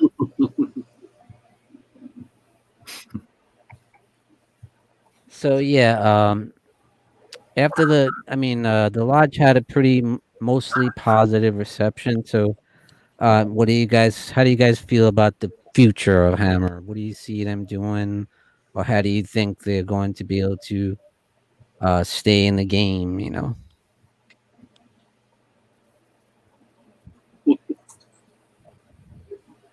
My buddy. Just make good movies. Yeah. Yeah. Yeah, just make good movies. Yeah, I haven't. I agree Yeah, with that, mean, Mark. They It were was a great, but I haven't found snoozer. any I didn't like. Yeah. I kind of agree with Mark, though. I mean, it doesn't feel like Hammer. But that's okay because some of the 70s movies didn't feel like Hammer either. So, you know, you kind of have to change with the times. I think. Yeah, it depends upon what direction they want to go into and what type of horror they want to create. You know, Right. you can maybe attempt to go back to the old Hammer ways, but it has to be something that you know the audience will want to go see, because sometimes I think Right. with the success of the Invisible Man this year, maybe movie studios, including Hammer, might decide, well, maybe the audience is now ready to see some old school horror movies, but modernized. You know, if you could take the old school setting and put it in a modern setting, and if it's done right, you know. And then they saw Yeah, The maybe Mummy like with Tom Martin Cruise in the said, they're clearance gonna have bin. them Oh, do, yeah, The hell with that. That's the Mummy done right. Yeah. The I Tom mean, Cruise movie yeah. was stupid, You but had I had two- a great time watching it in the theater, and I want to have, I want the stupid Universal Dark Universe. I don't care. It's stupid, but Yeah. I want it. No, I would love to see that. And Universal doesn't want to let that idea die. I mean, that idea's been around since what, Van Helsing? Yeah. because eventually Yeah. Van Helsing. they were trying to do that with Van Helsing. Van Helsing Oh hurts. man, that was But rough. unfortunately, they can't seem to make a good movie Yeah, Yeah. that's their until first priority is make a good horror movie, then worry about a franchise. Mhm. I know, right? exactly. I Exactly. actually like, it's just like my friend Mark said, I actually like Russell Crowe's performance as Dr. Jekyll and Mr. Hyde. I want to see more. I actually want to see more of that than Tom Cruise. Yeah. 'Cause I thought he did a good job, and Yeah, especially when he that's turned true. to Mr. Hyde, I thought it was decent. But the problem with Yeah. the money, and again, the problem with Universal and and especially with DC, they were trying to rush and build the universe first so they can compete with Marvel instead of just, why don't you build the characters and the movie first before you start building the universe? Yep. Mhm. You know, that's why the Dark Yeah, Universe. that is definitely, that horse has left the stable. That horse has left the stable. I mean, Marvel's huge because they took a lot of time and they built their universe, but I think then trying they to compete played with the them is whole- a big mistake. Yeah, well, yeah. Mhm. And then they played this whole game where they were like, maybe Dracula Untold is part of this, maybe it isn't. Yeah, Put a little yeah, that was credit enough. scene in there. Like, maybe we Right. can include it. Right. Yeah, And then that movie That's flopped, and true. we were like, this is not part of this thing That was- anymore. We don't- Rep 2.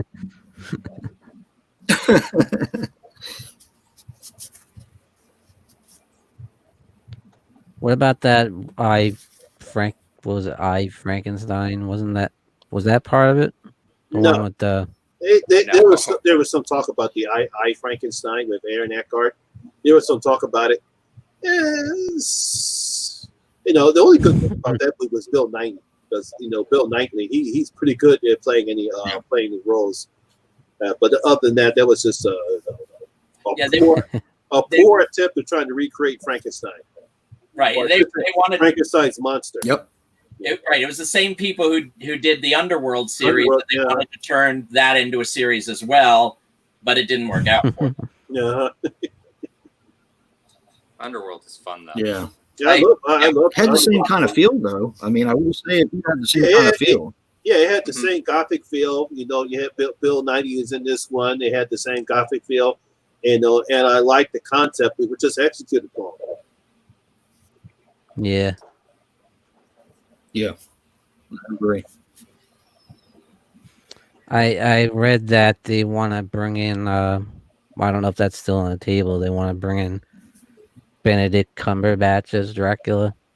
Yeah, I heard that. Now I would like to see him in a Hammer movie actually. While it was online, did you Yeah, see he would fit. the Frankenstein play that Benedict Cumberbatch did? Yeah, I think No. that's the reason why they want him to be Frankenstein or play Dr. Frankenstein, because of the play he did. Mm-hmm. Martin, which one I did you mean- see? The one where he played the monster, or the one where he played Frankenstein? I saw the one where he played the doctor. I wanted to see the second one, but they took it off before I got the chance. But Oh, they played it was a shame. in theaters here several years ago for like one night, and I went to go see it, and yeah, he's great in it. He's great in both parts, although it is. Huh. Uh-oh. Oh no! Lost his voice. Uh-oh. Uh-oh. We lost you there, Mark. Although it is.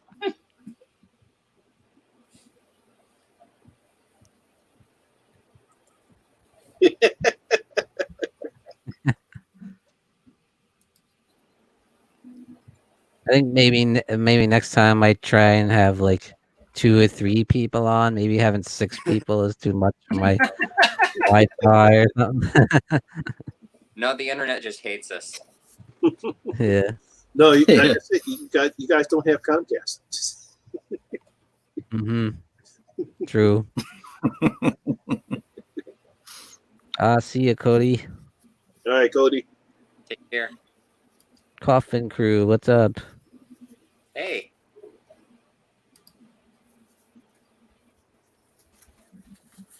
So how about what is your least favorite Hammer film of all time? Least favorite.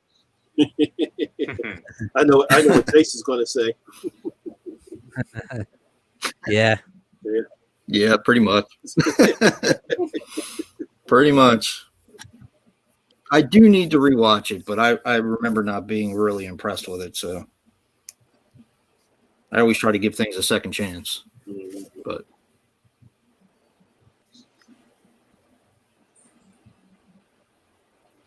How about you, Monty? I actually had a tie between the Satanic Rites of Dracula and Dracula in 1972 AD. I thought they were poor attempts. Killing me. Killing me. I thought they were poor attempts to modernize Dracula. You know. But they're so fun. Yeah, like I said, Yeah, I exactly. enjoy. yeah, It's still Christopher Lee, still Peter Cushing, but like I said, as far as the story and the setting, I thought they were poor attempts to try to modernize Dracula. Oh, and 72 has they are bad movies. has the Stone Temple Pilots in it, and a song that like lasts 10 minutes long. Oh my god. That music killed me though. At the Yeah, no, beginning. I mean, just killed the whole. It's like, why are you playing this song? It doesn't fit. And then they played it for 10 minutes.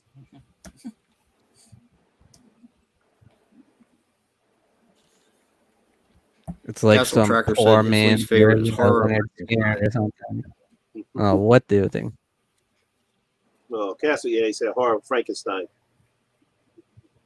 Oh, come on. That's not that bad. Yeah, definitely watch Woman in Black 2. You'll rethink that one. Oh boy. Yeah. The Quiet Ones, almost put me to sleep. Really did. Yeah. That was a man. I'm gonna go with one a lot of people like. A lot of people seem to like this one, Kiss of the Vampire. I was not a fan. You don't of like that one, Sean? You don't like that one? Wow. I know. I don't know. I just thought it was too wacky. But wacky is wonderful. I like wacky Yeah. movies. It was a little much how the girl bites him and then he burns it off. Like I know they did that in Brides of Dracula, but I'm like, oh come on. Yeah, that's true. Peter Cushing did that. But when he did it, it was cool. Fair Because enough. it's Peter Cushing that did it. And Peter, anything is cool when he does it, though. He could be doing anything, and it would be cool. When he does I it, know, though. right? Yeah. And he was an amazing actor. He seemed like a really down-to-earth guy too. Like, what was that one? Did you guys ever see The Creeping Flesh with him and Christopher Lee? Yeah, I love Super that. cheesy, but Yeah.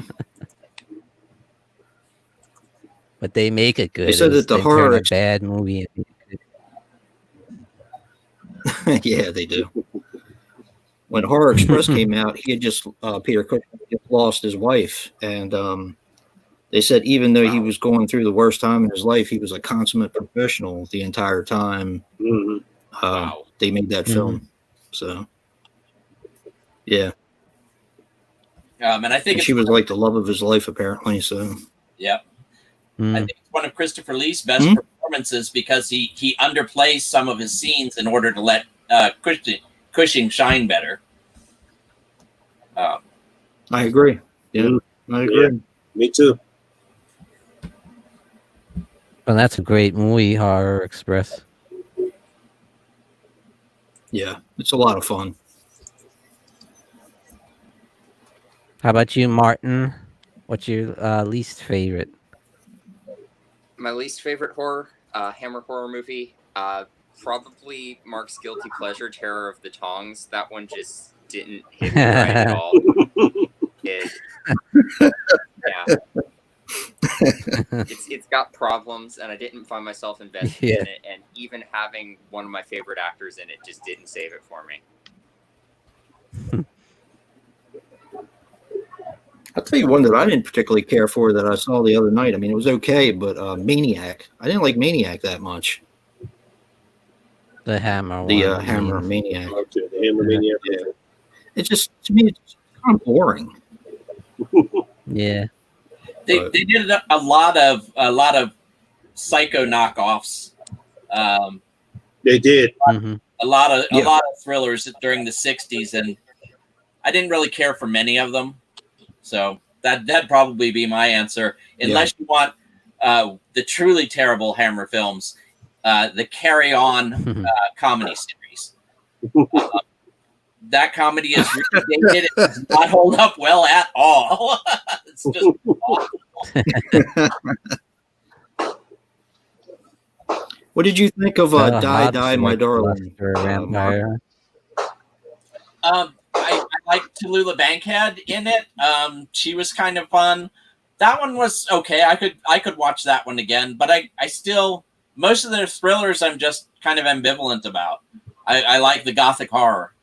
Yeah. I know it. Did you see yeah. Did you see You'll Like My Mother? That one? My Mother. No, that doesn't. I don't think so. Basically the same story as Die, Die, My Darling, for the most part, pretty much the same story. I think I like The Hammer a little bit better. I did like You'll Like My Mother. It has John Boy in it from the Waltons. Yeah, it's not bad. And not bad. Doesn't Die, Die, My Darling have Donald Sutherland in the small part? I think so. I don't know. Yep. He plays the mentally challenged guy. Yeah, he's so young in that. Yeah. Yes, he is. He's got like platinum blonde hair. Yep. And the girl from Heart to Heart. Now I can't remember her name. Stephanie Powers, I think. Yeah, Stephanie Powers. Yeah. I think that's her name. Yeah. Yeah, that one was part of a whole. What about they got Betty Davis in a couple movies there. The Nanny, Anniversary. That's what I was going to mention. That's part of what they called hag horror, or I guess that's derisive. But they have these actresses, really big known names in Hollywood, but they can't find work because they've aged out. No. So they would send them to England, and they would film them ever since whatever happened to Baby Jane. After that, all the older actresses got work that way. Yeah, right. You had Joan Crawford in there. Yep. Yeah. Joan Crawford did a bunch of horror towards the end of her. Yeah, I know. Yeah. Straight Jacket's a really good one with her. Mm-hmm.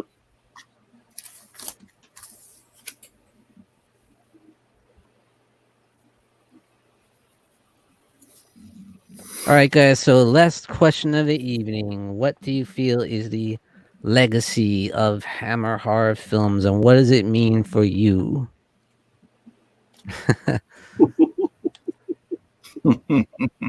make you think there, huh? It means a huge investment. I agree. Yeah. Yeah, you got that right. I say for me, That's a good point. I grew up watching Hammer horror, and introduced me to a world of Hundreds of movies. hundreds of horror movies. It was my second exposure to horror outside of the Universal monsters. So that's why I gravitated to horror even more. I got introduced to Peter Cushing and the late great Christopher Lee. Got some great lines, and that's what the legacy means for me. Is how I got introduced into horror outside of the Universal monsters growing up watching horror films, and I hope they continue to put out some good ones now. Yeah. Let me ask you a question, Monty. Yes. Do you get excited when a new Hammer film comes out? It depends. Do you get excited when a new Hammer film comes out? It depends. It's not like back in the day when I was watching, either Channel 17, and next it comes a new Dracula film with Christopher Lee, and I was just excited just to watch it, especially I haven't seen it or something I've seen before. I know I want to enjoy it, but here now, if a new Hammer picture comes out, like with The Lodge, and I was like, oh well, it's like I hear good things about it, and I hope I can enjoy it. Yeah. Mm-hmm. I get that.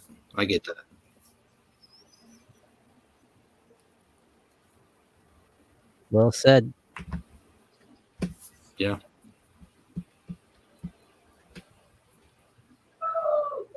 How about you, Jason?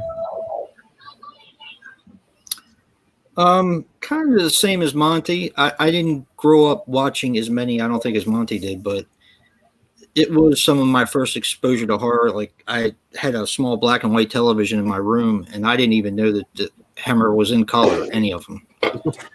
So, I don't know. It's just fond memories of my childhood,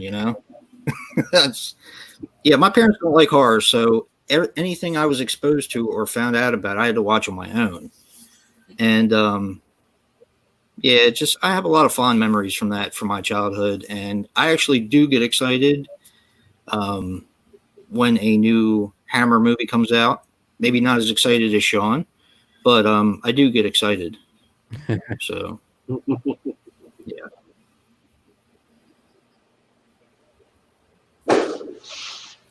Well, I'm glad that Martin will. How about you, Fiend?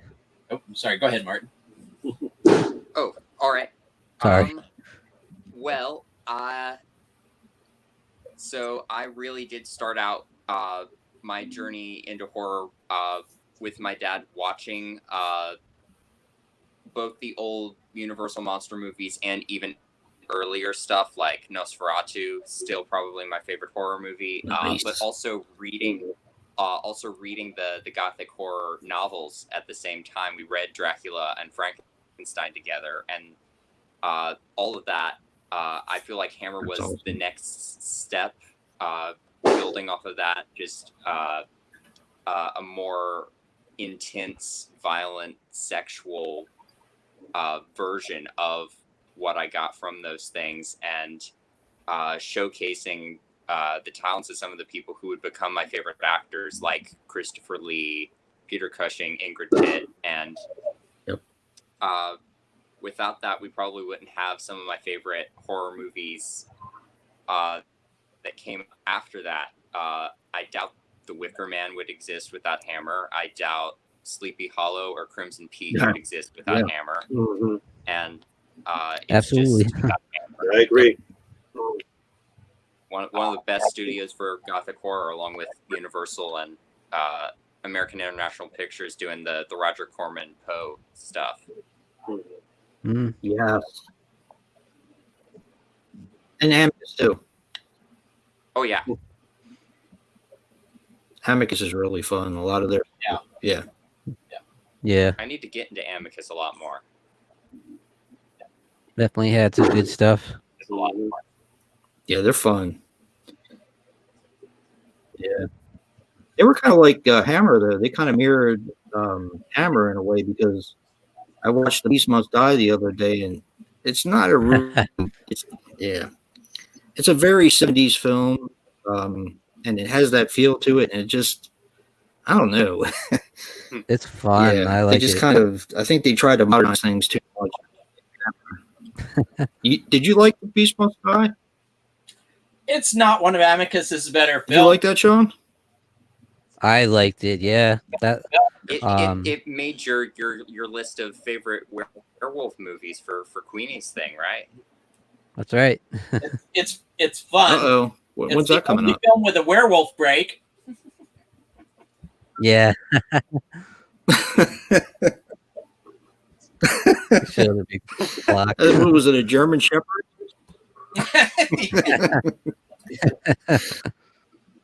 Oh man, that movie. Kind of like that. They used talk about a cheap way to get past a budget. Just use a real dog. A real wolf or whatever. Yeah. Instead of German trying to make Shepherd and dress special it up. effects, make Yep. it on a guy or.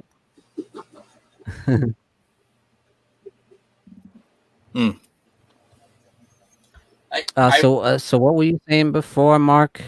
Oh, I was going to say that I'm glad that Martin will never know the pain of having to check the TV guide to find out when horror movies were going to be on. Oh yeah. I mean, there were no videotapes when I was growing up. Yep. If you didn't catch it at 3:00 on a Saturday afternoon when it was on, you didn't catch it. Yeah. The good old days. Yep. Yep. Yeah. I mean, now I still. They spent hours scanning the TV guide. Yeah. Oh yeah. Yeah, take the old TV Guide the old TV Guide magazine and read what's coming on Saturday. Oh wow, what horror movie is coming on, or what creature features they're going to show this weekend. Yeah, exactly. I know. The good old days. I mean, I gotta stay up for that one. Mhm. Yeah. Yep. I And mean, I try to. Oh, sorry. Go. Oh, okay. I try to catch Svengoolie when he's on Saturday nights because he does the horror host thing and shows a lot of the classic movies. But I can just press a button and record every upcoming episode of Svengoolie. So that's a convenience. Now that's old school. Nice. Yeah. Yeah. Yeah, man. Yeah, and I looked through the By TV. the way, how cool is this kid here, huh? I mean, 18 years old and he knows all this stuff. It's amazing. Good taste. Good taste. Yes. Yeah. So much.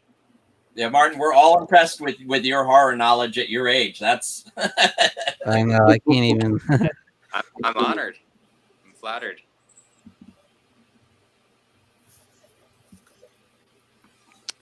So yeah, I'm gonna say I agree with you guys on what it means to me is when I think of classic horror, Hammer is one of the things that comes to mind right away, immediately, and not just that, but classy horror and the way the actors carried themselves and the performances, and of course the gothic feel.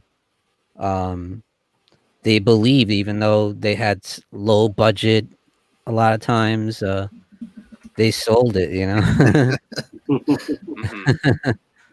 Bats on strings. They were classy. Yeah, you got that right. Joe. But they were just dedicated, and I just love their takes on the classic Universal monster stuff, and a lot of times I like them better. Like Horror of Dracula is my favorite vampire movie ever. Wow. Yeah. For good reason too. There's just so many to choose from. Like Mark was saying, it's a big investment, but it's well worth it for me. Yeah. Like hundreds of movies, and I'm definitely. And when you run out of the films, there you go. there are the books. The books. I have that one, yeah. Yep. Exactly. There's so many books. Nice. Yeah, I've run out of space on my bookshelf. Just mostly based on vampire books. Just vampire novels. That's not even the other monsters. The soulless trench coats. Hey, Trenchy. Hey, Trenchy. what's up? Trench Old coat. Trench. We got Castle Tracker in the house.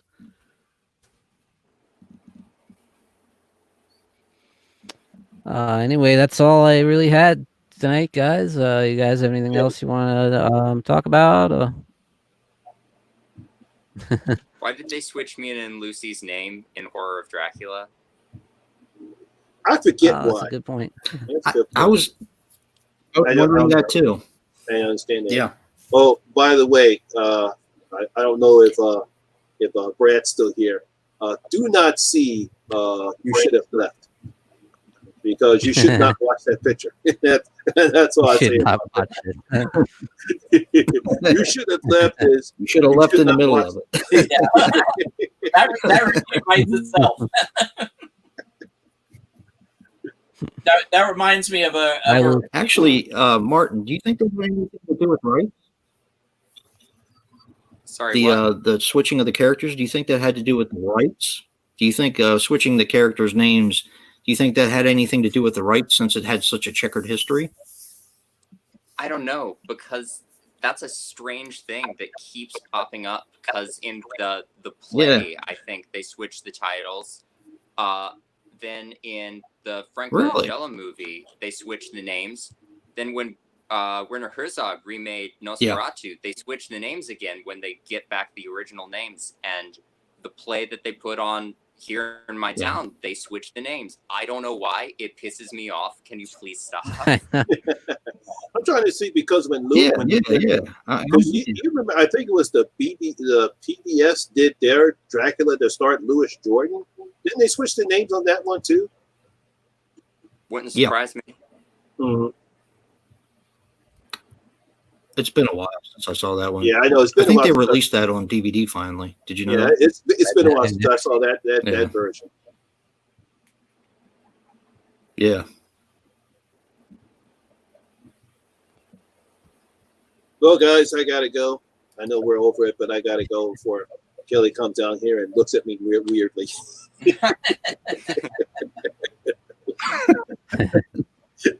know how that is, Jason. See you, Monty. All right, guys, it was nice. Yeah. I got you. Great job, Monty. Thanks for joining us. Nice. Glad you made it. Night, everyone. Night. Night. Good night. Yeah, just want to thank everybody for joining me tonight. I thought this was a lot of fun. I really enjoyed it. Yeah, Sorry about some of the technical issues, but it happens. You guys all did a great job. You're very knowledgeable on the subject. It was great to hear your thoughts on it. And thanks for inviting me. I think we all most welcome. Yeah, thanks for inviting me too. So we were thinking about maybe doing, maybe sometime we will do a Universal Monsters stream. That would be awesome. Fun. Yeah. If you do that, I am in. Yeah. Same thing if you You're in. Me too. All right. Oh, yeah. Vincent Price. Yeah, Vincent Price. Definitely. Nice. Him and Peter Cushing are my two favorites. Speaking of Vincent Price, you probably already know, but the Scream Factory Volume 1 box set is coming back in print. Oh, yeah, good. I got to get that. You tagged me to, so I'd see that on Instagram, and I freaked out when I saw it. Yeah. Yeah, the only thing they have to are some of the PBS intros. Yeah. Oh, really? Huh. Yeah, so that should be the only difference between the new Volume 1 and the old Volume 1. Because they didn't have the rights. Did you have the old Volume 1? Sorry, what? Oh, okay. Did you have the old Volume 1? Yeah, right back here. Yeah. Yeah, I have a bunch of his movies, but they're like really bad copies and really cheap looking. Yeah. They look gorgeous on Scream Factory's release. But Arrow's got a release also that's got 6 of them. So you could always theater the Arrow version. Haunted Palace. Yeah. Yeah, I would love to do a Vincent Price. Yeah. That could be an option in the future. For sure. Yeah, that would be fun. All right, guys. Well, thanks for joining me tonight at the Hammer Horror Spectacular live stream. Mr. Mark of Horror, Anthropomantic Fiend. There you go, the man. Perfect Nightmares JM, the Horror Miser Monty G, and Mr. Hellhounds from the Horror Metal channel. Thank you, everybody. Have a great night. Thanks for joining us, and we will see you soon. Thanks Have a everybody. great night, guys. Thank you. Bye, Peace. Oh, Mark left.